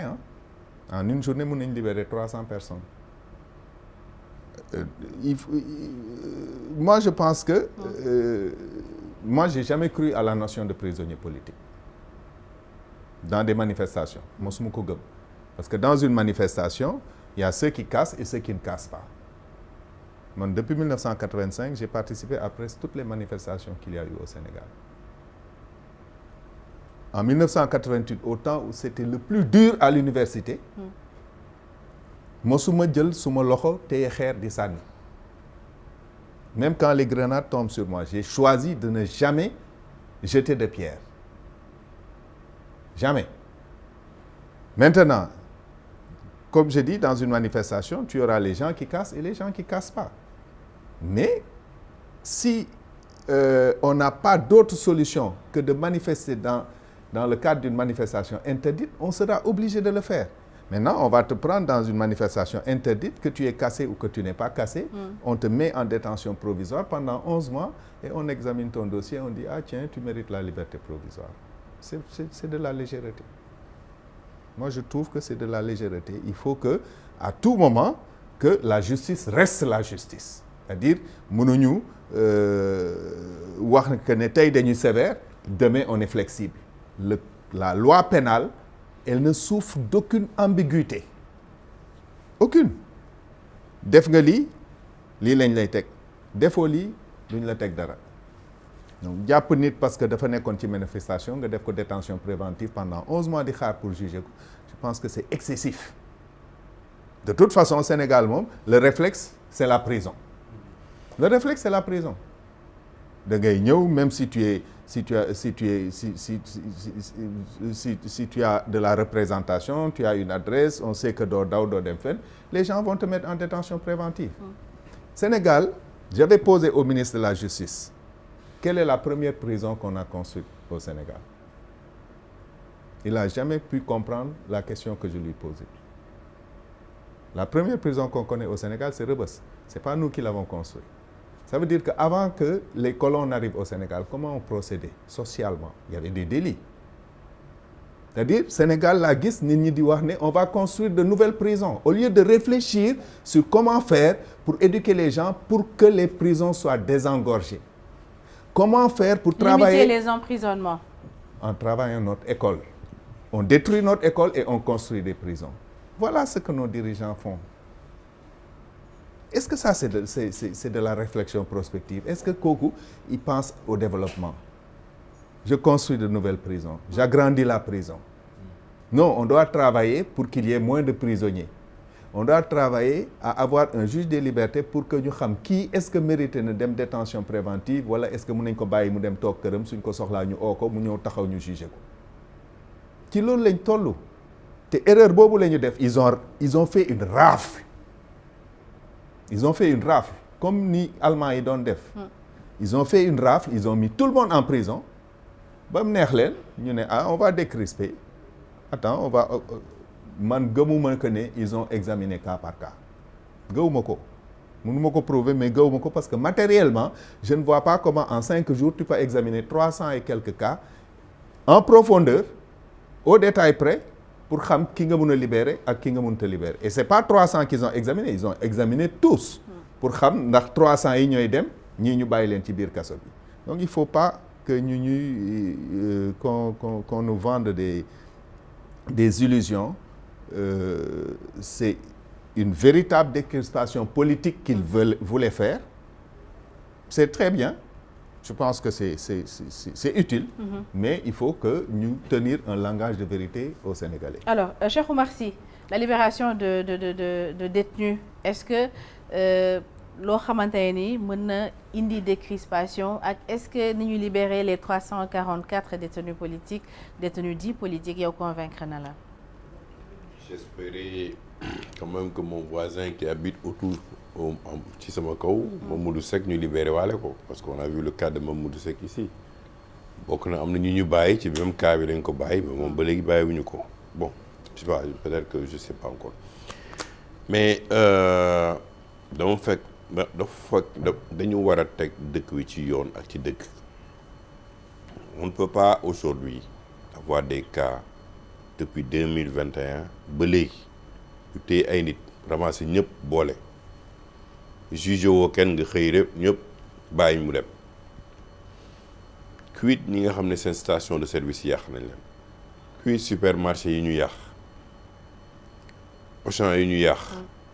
ñii ñu gaañ seen kër moom nee na xaw na ci rëcc ñu taal seen kër da ci rëcc non parce que nee na ñëw nañu ba ci donc c'est le danger qui était chez lui. Ouais, Makhtar Ba ministre. Donc il y a eu des actes qui ont été posés. Non, siège PRP. Siège PRP, il y a eu des actes qui ont été posés. D'accord comme ni ko honorable Théodore waxee Zator wax ko dinañu rafetlu ñu bàyyi nit ñi ñu ñibbi seen kër mais dafa fekk ne yow ka tooñ ak ku tooñul nga boole bàyyi bu dem tu crées une injustice parce que tey nga ko 11 mois tey nga fa ay nit ñoo xam ne defuñu dara ñu perte seen liggéey perte seen jabar wala seen kër seen famille yàqu seen ñu génn tegaat ci situation bu gën a metti alors sur la base d'un acte politique dañ leen jàppee génne leen sur la base d'un acte politique loolu man foog naa ne Sénégal waratul dem foofu mais de li mu gën a wane mooy notre régime a besoin de changement en profondeur le président ba léegi doole bu mu am ci institution yi dafa bëri chaque jour ñu ne ñu non le président de la République mënu ci dugg parce que là il y a la séparation des pouvoirs mais en 5 jours tout le Sénégal s'est rendu compte que vraiment la séparation des pouvoirs là elle n'est pas aussi séparée parce que da ko neex nee ne damaa bëgg a jàmm mais loolu day wane sax ne justice bi nañ ko bëggee fexe mu taxaw am doole pour protéger même liberté nit ñi parce que balaa ngay dugal nit ci kaso da nga war a protéger liberté xam ak yelleefam mais ni mu ne ko noonu dafa def rek borom nañ ko yóbbaale nañ ko mais aujourd'hui notre justice on l'a amené à poursuivre des actions politiques et on ramène la justice encore à poursuivre des actions politiques te loolu baaxul parce que la yore dëkk mooy justice tey bu conseil constitutionnel est vrai c'est pas le président le gardien de la constitution c'est le conseil constitutionnel qui est gardien de la constitution parce que si c'était le président de la république qui était le gardien de la constitution la mu bëggoon moom am na kon ga ñuy garder suñu constitution kay mooy le conseil constitutionnel donc noonu la justice bi war a garder suñu justice ba am lenn loo xam ne duñu gàllankoor parce que aujourd'hui on a montré aux Sénégalais président de la république wane na jàmm c'est bien on salue ça parce que jàmm ci la lépp xëj nee na day bàyyi ñi nga xam ne tey teewoon nañ ne ñii benn post la woon ci Facebook ñii benn déclaration la woon ñii benn vidéo bi ñu waxoon lii benn kii la kii dafa takk bracelet liw kii dafa wax ci diw rek aca yóbbu nañu mais su loolu dëkk boobu nekkatul dëkk loo xam ne justice dafay am il faut qu'on évite ça je pense que aujourd'hui il y aura pour le nouveau président qui va arriver incha allah rabbi te comme noonu moo xam na ne man Amadou Ba laay jàppale j'espère bien que Amadou Ba mu ñuy seetaan pour actes yi ñuy posé ñu rectifier ko ñu def ci ay réformes en profondeur parce que dëkk bu fa justice bi gàllankoore bu institution yi gàllankoore rek mais da amul et puis moi je suis pas vraiment man dialogue bu am ñëpp dinaa dem dëgg la mais je suis pas quelqu'un qui prône le dialogue tout le temps. est-ce que actuellement jàpp nga ni dialogue war na mën a am. non man li ma wax mooy looy dialoguer. nekkul ci jamonoy dialogue. non looy dialoguer yow 20 candidats yi wax na ne ñoom ñooy dem conseil constitutionnel ne la organiser nga ko demoon nga ba départ ne prix choisir nañu joueurs yi ba pare nga génnaat te moom nee na arbitre mais arbitre bi fii c'est le peuple arbitre bi fii c'est pas le conseil constitutionnel le conseil constitutionnel dañu ne bu jëlee décision kenn mënut ci teel ginnaaw. boo amoon joueur bu disqualifié buy joué nag. moom disqualifié nañu Rose Wardini te ñu ngi continuer. kan lañ ko disqualifié. waaw mais disqualifié nañu ko. waaw du dara. du dara disqualifié joué. c'est prévu non joueur bu disqualifié def nañ ko. non dafa wax loolu moom tamit après porté nañu réserve ñun gis nañ ko lu le nekk. conseil constitutionnel gannaaw ba ki nga xam ne moo di Rose Wardini retiré candidature am dafa réactualiser liste candidats yi mu ne nañ continuer constaté ko génnee ko ci publié waat liste boo xam ne 19 candidats la jógee. mais ba participer ba gagné sax ba ñu constaté que ne elle a participé en dehors des règles. dañuy éliminer ay annulé donc yooyu yëpp loi bi prévoir na ko donc fu mu nii lan la ñuy dialoguer amuñu lu ñuy dialoguer tu sais kër dafa mel ni sa kër rek boo fa bëree wax rek ñii ñeen la yem kilifa du bëri wax ci këram président de la république loi yi ak constitution yi tënk nañ ko mu war lu mu war a def ci biir kër gi ñëpp respecté loi bi mais li daaneel Burkina daaneel Mali daaneel yeneen dëkk mooy dialogue yu bëri jalgati institution moo indi ñooñu daanu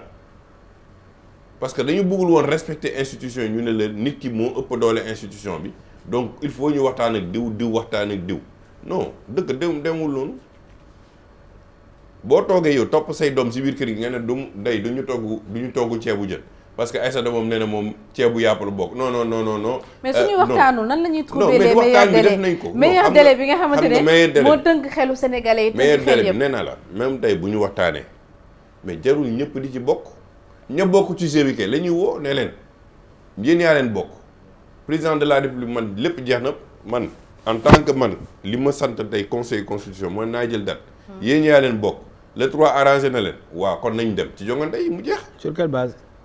mais ci base li ñuy waxtaan ñoom. non mais yow xanaa ci ban base lay président di jël tey. Cheikh Omar sur quelle base le président va se baser. Cheikh Omar tey bu nee la 3. bu ne le 3. mais déet la xaaral rek techniquement. déet xam nga day déet waxuma techniquement. dafa ma laaj. waaw non ci dialogue bi la ma laaj. d'accord. ma ne ko ñooy dialogue ñan la. ña bokk ci match bi ngay waxtaan. d'accord naa waaw. mais yow nga match baa ngi ni nga ne non dañu bàyyi jour. jàpp ni élection mënul am ci mois de mars bi mënu le 3 moo gën a jege ci mois de mars mënu cee am waxaalew ma le 10 wala beneen date moom loolu la jàpp que ni amuñu. lu ko 15 décembre la lu ko mën a amal. xam nga la constitution l'aurait prévu. ma ne xam nga tey. fan la ko constitution prévoir. xam nga tey 30e jour ban mais kañ la ñu convoqué corps électoral bi. corps électoral bi kañ lañ ko convoqué pour kañ. c'était pour le 25. ouais. ça n'existe plus le 25 baaxatul. non le 25 moo baax parce que on est au statu quo ante. non mais le conseil constitutionnel a dit. quand le conseil constitutionnel annule. yow yaa wax sànq ne. vas-y. considérant 20 conseil constitutionnel nee na la date du 25 mënatul ne. lan laa tàmbalee bi ma koy wax. corps électoral bi. lan laa tàmbalee bi may wax. non jàpp ma ko. il faut pas faire. waxal li ngay waxal dama la ne le conseil constitutionnel. li ñu dugal considérant 20 bi. moo leen indil problème il n'aurait pas dû en parler. oui mais ça seen yoon nekku ci parce que ils ne peuvent pas le prouver. mais ils en ont parlé. waaw. ils en ont parlé. mais convoqué nañ la pour nga ñëw examen le 25. waaw. kii supervisé examen. non je parle pas du 25 Zator tu es en train de contester la date du 3. ma ne la date du 3 c'est le 30e jour prévu dans l'article 31 de la Constitution. 30e jour par rapport à la fin du mandat du président de la République. La fin du mandat, qu'est-ce qui détermine la fin? Il y a un article qui te dit le 2 avril. Kon constitution bi constitution bi day fen. Non, donnez-moi quel est l'article. Kon constitution bi day fen. Mais où est l'article qui fixe le 2 avril? Pourquoi ñu fixer le 25? Mais ana article. Moi je te parle pas du 2 avril. Non, le 25 xam nga lu tax ñu fixé ko. C'est le dernier dimanche du mois de février, c'est écrit dans la Constitution. Non. Mais attends. C'est pas le dernier dimanche, on te dit l'élection se passe un dimanche, pas le dernier dimanche du mois de février. Fixer les jours, les jours. Constitutionnel, on va pas se mettre. On a organisé des élections le 19 février. On va pas se mettre. C'était le combien de mois de ñaata dimanche bi? Zator, le 19 février ne peut pas être le dernier dimanche du mois de mars. Si l'élection c'est le dernier dimanche du mois de février, on n'aura pas d'élection au mois de mars. Il faut qu'on sorte l'article pour voir. Quel article? On n'a pas besoin de sortir l'article. L'article 31 est très clair. On te dit 45 jours au plus tôt, 30 jours au plus tard. Oui, mais c'est 30 au plus tard par rapport à une date précise. Par rapport à la fin du mandat du président. Quelle est la date de la fin? La date à laquelle le président a été installé. C'est la date d'installation. Quelle est la date de la fin? C'est la date d'installation. Le texte ne le dit pas expressément. Mais le texte dit le mandat est de 5 ans. Et 5 ans, moi, nous koy compter. 5 ans, nous koy compter. Tu fais de l'arithmétique quand même, dem nga école primaire. Mars wala avril, ce n'est pas 5 ans le mandat. Mars wala avril, du 5 ans. Mars wala avril mooy la. On n'est pas toujours dans le mandat de 5 ans. gis nga Aïssata. xaw ma li nga wax ñii waa bañ élection yi. encore waa bañ élection kenn mënul am ci ñoom gara ils veulent pas aller aux élections. Mais il faut pas le dire hein. Nous on était prêts. Non yéen on a notre candidat. bañ élection candidat moo gën a pare seen boss. Non yéen amu leen candidat. parce que il faut pas le dire on a un candidat. beaucoup de bruit de botte autour de sa candidature. Donc il y a une contestation de sa candidature et encore même des voix encore se lèvent pour critiquer la candidature encore de Amadou Ba. Tu penses qu'un ministre qui siège à la table du Conseil des ministres peut contester la candidature de son Premier ministre et revenir siéger sans que le président de la République n'intervienne? Parce que notre conviction... Mais ça n'a rien à voir, c'est un mélange de genres. Vous parlez de candidats politiques et de table de Conseil des ministres, c'est différent. Notre conviction que s'il y a crise, c'est crise à Benno ou à l'APR. Non, c'est à l'APR, c'est pas à Benno. Et maintenant, ils ont pris leur problème, leur cuisine interne. Ils utilisent les institutions. C'est une catastrophe. Tout ce désordre-là, ils ont créé. Fii nag bañ élection bu jaxasee mbir mi nga dem ba le 2 avril bu fi toog le 2 avril bu ñëwee donc foofu la ñuy constater voilà le coup d'état constitutionnel. Il se maintient au pouvoir sans titre, sans raison, sans fondement légal. Et s'il démissionne avant le 2 avril ou le 2 avril? Bon, s'il démissionne, il nous met encore dans cette difficulté d'aller en suppléance. S'il démissionne avant le 2, le mandat n'est pas terminé. Ce serait en vérité, c'est même piéger la Constitution. Parce que démissionner à 2 jours du mandat, de la fin du mandat, dans notre dispositif constitutionnel, nous avons consacré un principe ancien. Le roi est mort, vive le roi. en principe il devait pas y avoir de vacances du pouvoir président bu fa nekkatul il faut ñu teg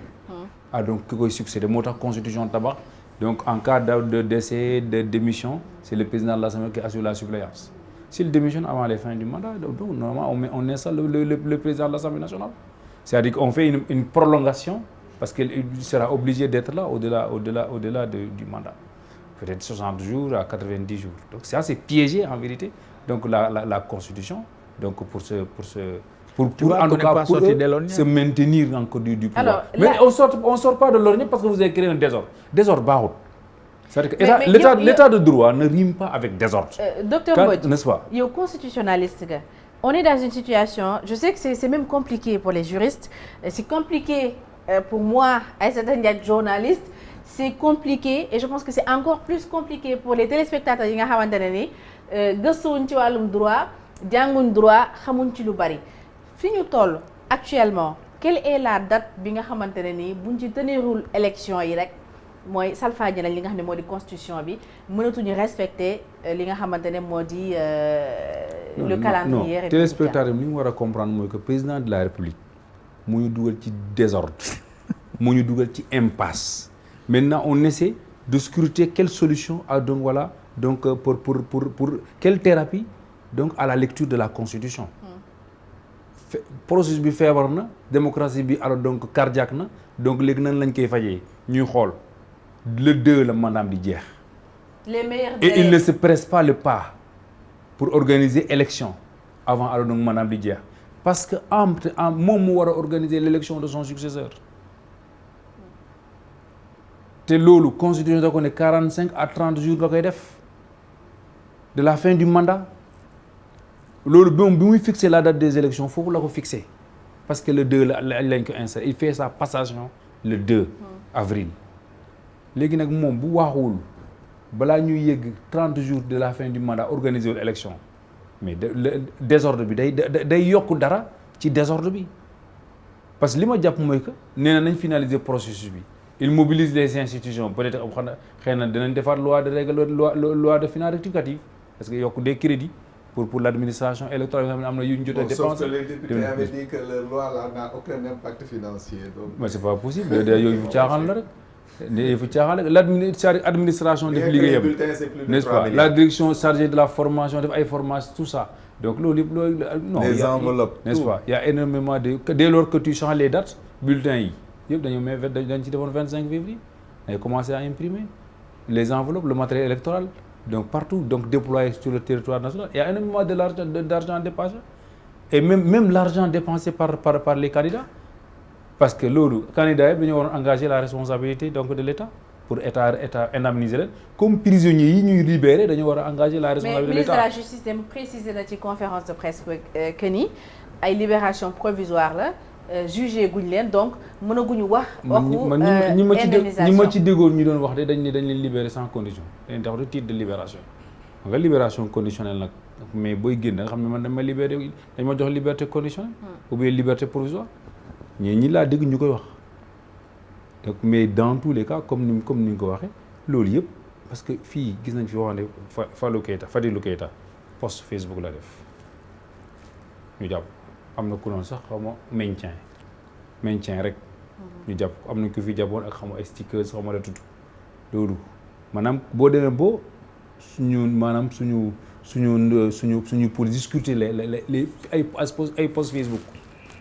ay Toussaint Manga xaw ma lan la war a def peut-être ay Facebook xëy na lañ ko jàpp en tout cas xaw ma exactement lan la war a def donc tellement que chasse bi dafa métti woon fii boo mënoo am sax fondement bu dëgër pour jàpp ne ñii mën nañ leen jàpp te bu dee kenn mënoo toog ne di plaider ne s'il y a pas de prisonniers politiques lu tax ñu leen libéré politique moo leen libéré ñoom ñoo nekk ci apaisement. moom tam wax na que ni ay libération non politique moo ko conditionné non ministre de la justice day fooyee xelam bugg ñu fooyee ñun Sénégalais yi ñoom ci boppam ñoom ñoo dugal guuta réew mi léegi nag ñu bugg mu dal gis nga Sénégal mosuñ toog ay journaliste quotidien Sri Lanka xam nga la ñuy wax dañuy titré France 24 bu ñu bindee bu ñu indee tension dans le monde dañuy def Gaza Ukraine Sénégal Union africaine des communiqués de l'Union africaine comme un état coup d'état ñoom mosuñu am coup d'état ñun la ñuy def teg Tchad teg Sénégal Tchad Tchad c'est pas mosu nekk référence démocratique ñun on a été une référence démocratique da ngay toog ay chaînes africaines gars yi toog voilà di discuter di rediscuter di questionner waat la démocratie sénégalaise naan sax non lii ne ko doon sax démocratie parce que Senghor jaar na fi Abdou Diouf def na fi loolu parce que ñu au moins ñun amoon nañ lu ñu doon tiitaroo ci ñëpp mooy que mosuñu am coup d'état mosuñu am impasse constitutionnelle et cetera loolu lu ñu doon bakkoo la mais ñu ñëw ndéeg des intérêts crypto personnels là il faut le dire ñu ñëw alors donc créer cette situation boo xamante ni kenn xamul lan la conseil constitutionnel cette fois-ci mu redorer son blanc solaat boobu 2001 parce que ñoom nag ñoo doon doxee nu ñu leen yabee. ñoo fi xewoon rek saa ñu ne incompétent ñoom ñoo fi xewoon naan les lois constitutionnelles duñ ko contrôler mais ñun ñuy jàngale université naan les limites constitutionnelles les limites à la révision constitutionnelle naan les limites temporelles et les limites matérielles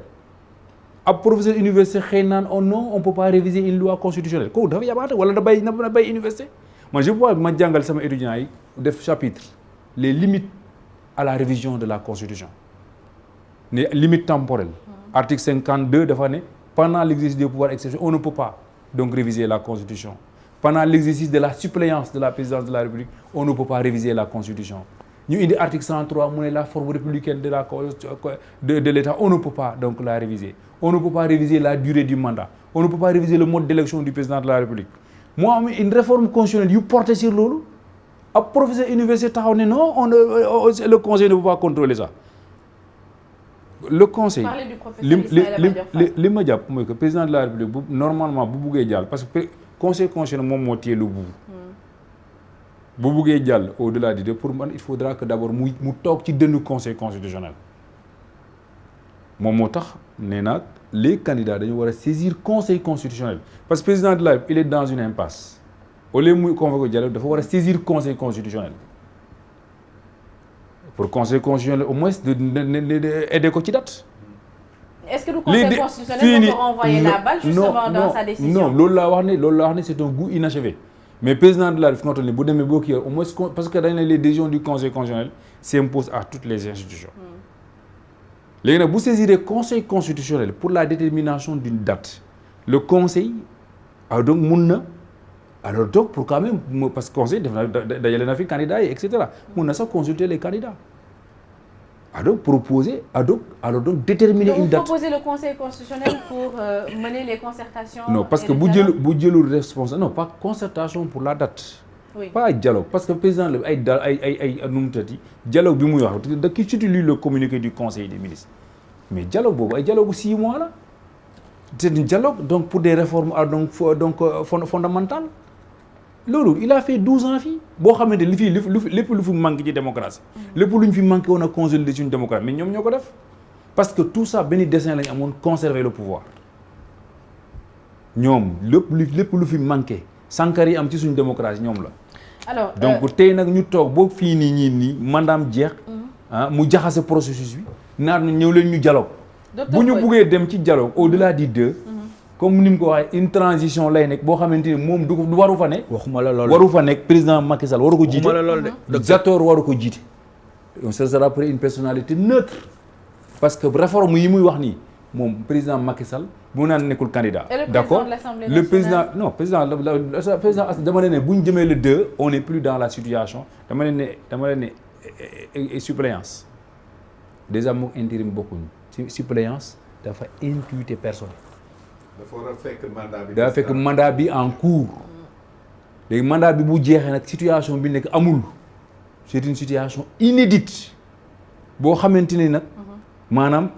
ci coobare nit ñi lay nekk ñu ba fi président de la République donc kooku mënut a diriger ay dialogue ba nga xamante ne moom dafa am intérêt boppam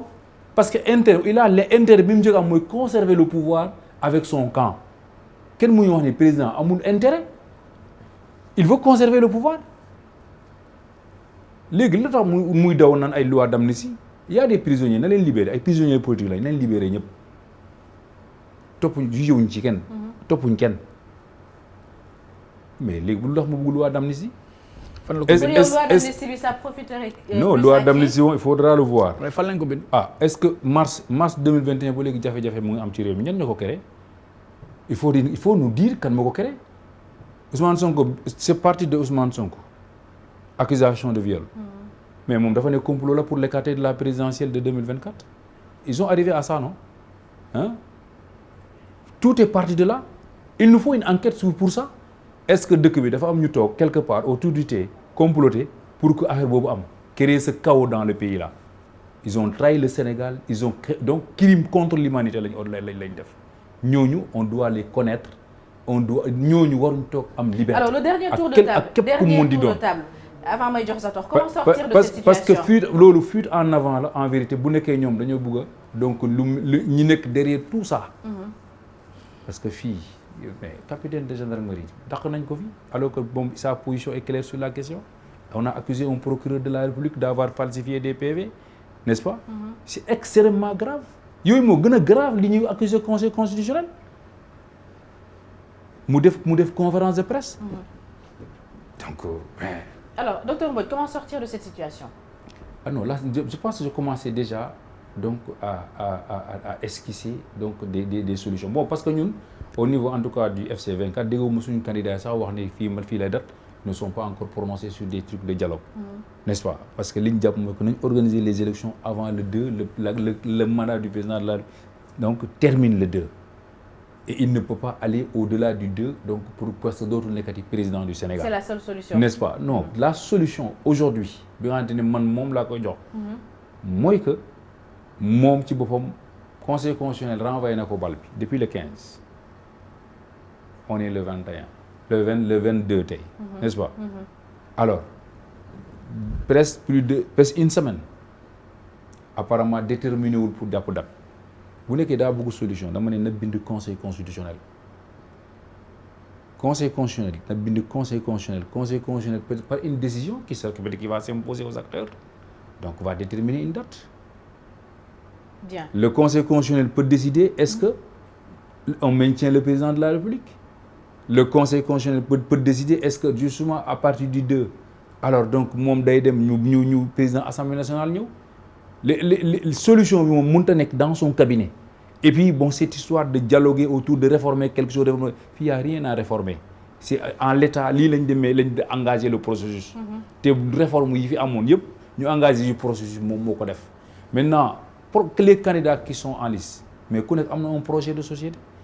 il y a des réformes à faire ñun dans notre programme le candidat Déthié Fall prévoit d'instituer alors donc en urgence d'ailleurs mais un juge des libertés. Bien. Que candidat yi fi nekk yëpp chacun porte un projet. Bien. Ku fi gagner il va appliquer je crois bien. Les réformes donc les bonnes réformes donc pour la consolidation de la démocratie sénégalaise. Comment sortir de cette situation. Autour de la table concertation consultation dialogue waxtaan ñun nous sommes des croyants. Je pense que même yàlla suñu borom waxoon na yonent bi del waxtaan ak ñi nga xam ne ñoom nga seqal muy saxaaba yi réew mi santul Sall santul Diouf santul Montey santul Sy wala Ba c'est le Sénégal ñun ñëpp a ko bokk il arrive des moments où ku nekk war nga fàtte sa bopp nga jiital intérêt réew mi ala kulli alin élection dafay am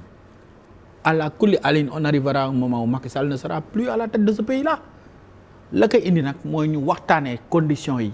ba lépp dal ba lépp ñëw ci jàmm ça ne sert à rien de laisser un pays déchiré ku nekk gàddu sa morceau kuy tëdd yaa ngi xalaat ndax di nga yeewu wala ñàkk nga tel wala et cetera parce que ce qui se passe dans les autres pays je ne suis pas en train de comparer le Sénégal à une quelconque autre démocratie ou contrée li ñu am buñ ko xeeb. C'est le fruit de dialogue, c'est le fruit de discussion, de concertation. ay mag liggéey ko ba ko fi dama jàpp ne le président Macky Sall warul def moins parce qu'il a fait beaucoup plus que en termes d'investissement. Il a fait moins nag docteur déglu naa la de ba nga pare de ah donc dama jàpp ne noonu mu defee plus que ci wàllu liggéey réew mi waru fee bàyyi loo xam ne réew mi ëllëg lii sax duñ ko tal parce que dama jàpp ne amul dara loo xam ne moo sut jàmm. Moi j'appelle tout le monde, je lance un appel aussi bien aux candidats validés qu'aux candidats recalés ou spoliés, qu'aux acteurs simplement ñi nga xam ne sax politique ñu te am nañu xam-xam ci mbir yi ñu waxtaanee mbir yi ba trouver une solution boo xam ne de toutes les façons mënuñu am solution boo arrangé ñëpp mën ta nekk ba ñu trouver solution boo xam ne moo gën ci Sénégal. Bien. Alors, Théodore Chérif Monteil, comment sortir de cette situation? D'abord, il faut faire un constat que la démocratie sénégalaise, c'est une grande vitrine, aussi bien en Afrique que dans le monde. Comme l'a dit mon ami Zator, bu ñu xeeb li ñu am. Le problème, c'est que cette démocratie sénégalaise a été fissurée de haut en bas par le président de la République avec son décret qui suspend le processus électoral. C'est lui qui a créé tout seul un gros problème aux Sénégalais et c'est lui aussi qui appelle les gens à venir se concerter avec lui pour régler ce problème. Je pense qu'aujourd'hui, de façon ponctuelle pour régler le problème, on est obligé, c'est mon avis, on est obligé de passer par le Conseil constitutionnel. Parce que c'est la seule institution qui, lorsqu'elle prendra une décision, cette décision s'appliquera à tout le monde et ne sera susceptible d'aucun recours. C'est-à-dire aujourd'hui, bu président jëlee décision nit mën na ko attaquer bu keneen jëlee lii nit mën na ko attaquer mais conseil bu jëlee décision moo tax ma ko doon wax ci njëlbeen ga même si par ailleurs on peut le mettre entre parenthèses avec une légalité tendancieuse kenn du ko mën a teggi c'est-à-dire bu conseil jógoon suba ne les élections vont se tenir le 30 avril les élections se tiendront le 30 avril bu conseil jógee ne les élections se tiendront le 15 mars les élections se tiendront le 15 mars mais pour ça il faut que le président de la République les saisisse ou bien que les candidats les saisissent en tout cas les candidats se préparent à les saisir maintenant sur le long terme pour que lii bañati fi am il faut que ñu génne ces pouvoirs-là entre les mains d'un seul homme en tout cas nous au niveau de la coalition Mamadou Lamine Diallo Tekki 2024 nous pensons que pour réconcilier les institutions, les citoyens avec les institutions, il faudrait que nous rééquilibrer les pouvoirs du président de la République. Cet hyper-présidentialisme bi ñu am moo tax à chaque fois bu ñu fi tegee nit il oublie tout de suite c'est-à-dire dañ koy teg tey le lendemain il oublie que ce sont des Sénégalais qui l'ont élu et il pense qu'il est le régent et en dessous il y a des sujets. Donc il faudra qu'on réfléchisse de façon profonde sur notre modèle de président pouvoir yi ñu jox yi ñuy dugal ci loxo président et qu'on le rende justiciable c'est-à-dire qu'on mette dans la notion de haute trahison un contenu c'est-à-dire tant qu'on aura un président qui pense en tout cas pas qu'il pense pas il est même certain parce que c'est la Constitution qui dit le président de la République n'est responsable d'aucun de ses actes en cours de fonction sauf en cas de haute trahison mais le problème c'est qu'on n'a mis aucun contenu dans haute trahison si aujourd'hui on avait dit que suspendre la constitution c'est une haute trahison Macky Sall du ko def parce qu'il saura qu'il sera poursuivi. Bien. Donc il faudra en tout cas ñun c'est dans notre programme et on est prêt à nous l'appliquer. Bien. Et bravo d'être venu à la concertation, c'est bien. Comment sortir de cette Quelle situation? concertation? Mamadou Lamine Diallo je pense qu'il est pas. C'était pas une concertation Zator ça aussi. Oui, je pense que ñuy wax mënuñu nekk juge et partie. moo tax conseil constitutionnel wax naa ko sax mooy gardien constitution il faut pas qu'on se fabrique des problèmes on est parti d'une crise virtuelle qui n'a aucun sens en réalité les institutions ont fonctionné ñii bind nañu seen loi jébbal ko président de la République mu jël loi bi jox ko conseil constitutionnel bi ñuy accusé gis nga même si on avait je pense si on avait récusé les deux juges accusés Cheikh Tidiane ak Cheikh Ndiaye le Conseil constitutionnel aurait pu continuer de faire son travail. Donc, deux juges yu ñu soupçonné sax mënoon nañ leen teg à l'écart le Conseil constitutionnel continue liggéeyam. Donc aujourd'hui, je pense que le président de la République, il devait juste dire aux Sénégalais kii di gardien de la Constitution moo ma ne woon naa jël mënuma koo jël décision pour être juste avec tout le monde naa leen ko delloo ñu jox ñu date ñu avancer. À la fin de la journée nee naa la kër dafa am lu koy régir. ñun constitution bi moo ñu tënk donc constitution bi mun ñu ko foowee c'est pas l'homme qui nous intéresse c'est la constitution li ñu tabax ba teg ko moom nee na ko sa tort et je suis d'accord avec dañ ko liggéey tabax ko mais dañ ko tënk bi ko tënk moo doon pour yi nga xam ne dal na avant mu bañ a amati donc situation bi egg na ba fii président de la République dit aux Sénégalais je crois que les jeux sont clairs le Conseil constitutionnel parce que tey kenn mënul contester ñi nga xam ne désigné nañ leen génne delloo naa la bal bi nga wax rapidement kañ lay tenir tey li nga xam ne tey moom mooy suñu élection. bu nee dans 10 ans la rek ñoo xam ne ñoo ko jox Conseil constitutionnel mais l'essentiel aujourd'hui ce qu'on retient comme leçon il faut que les institutions fonctionnent librement et que le président de la République n'ait pas une mainmise là-dessus. Il faut éviter de se créer des problèmes inutiles pour dugal Sénégalais ci li nga xam ne tey économiquement am na impact bu rëy ci ñoom. Parce que aujourd'hui les candidats devaient être ici ci sa wet yow Aïssata di wax ci réforme yi di wax ci programme yi di wax fan la ñuy jëmale Sénégal wala ñii di défendre bilan au président de la République ñu war a mën a teg ay jéego yu bees Sénégalais yi war a mën a xool fan la ñu jëm ba mën a dénk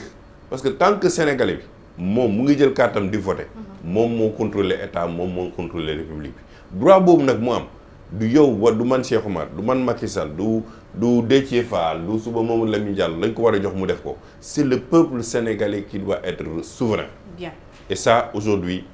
il faut garder ça. Il faut respecter le droit des Sénégalais et le droit des citoyens. jërëjëf Cheikh Oumar Sy jërëjëf Théodore Chérif Monteil jërëjëf docteur Abdou Aziz Mbodj jërëjëf Zator Mbaye merci également à toute l'équipe technique ak suñu téléspectateurs yi ñu leen di jaajëfal bu baax a baax ci kóolute gi ak ànd bi ngeen doon ànd ak ñun bonne suite des programmes et excellente fin de soirée à toutes et à tous.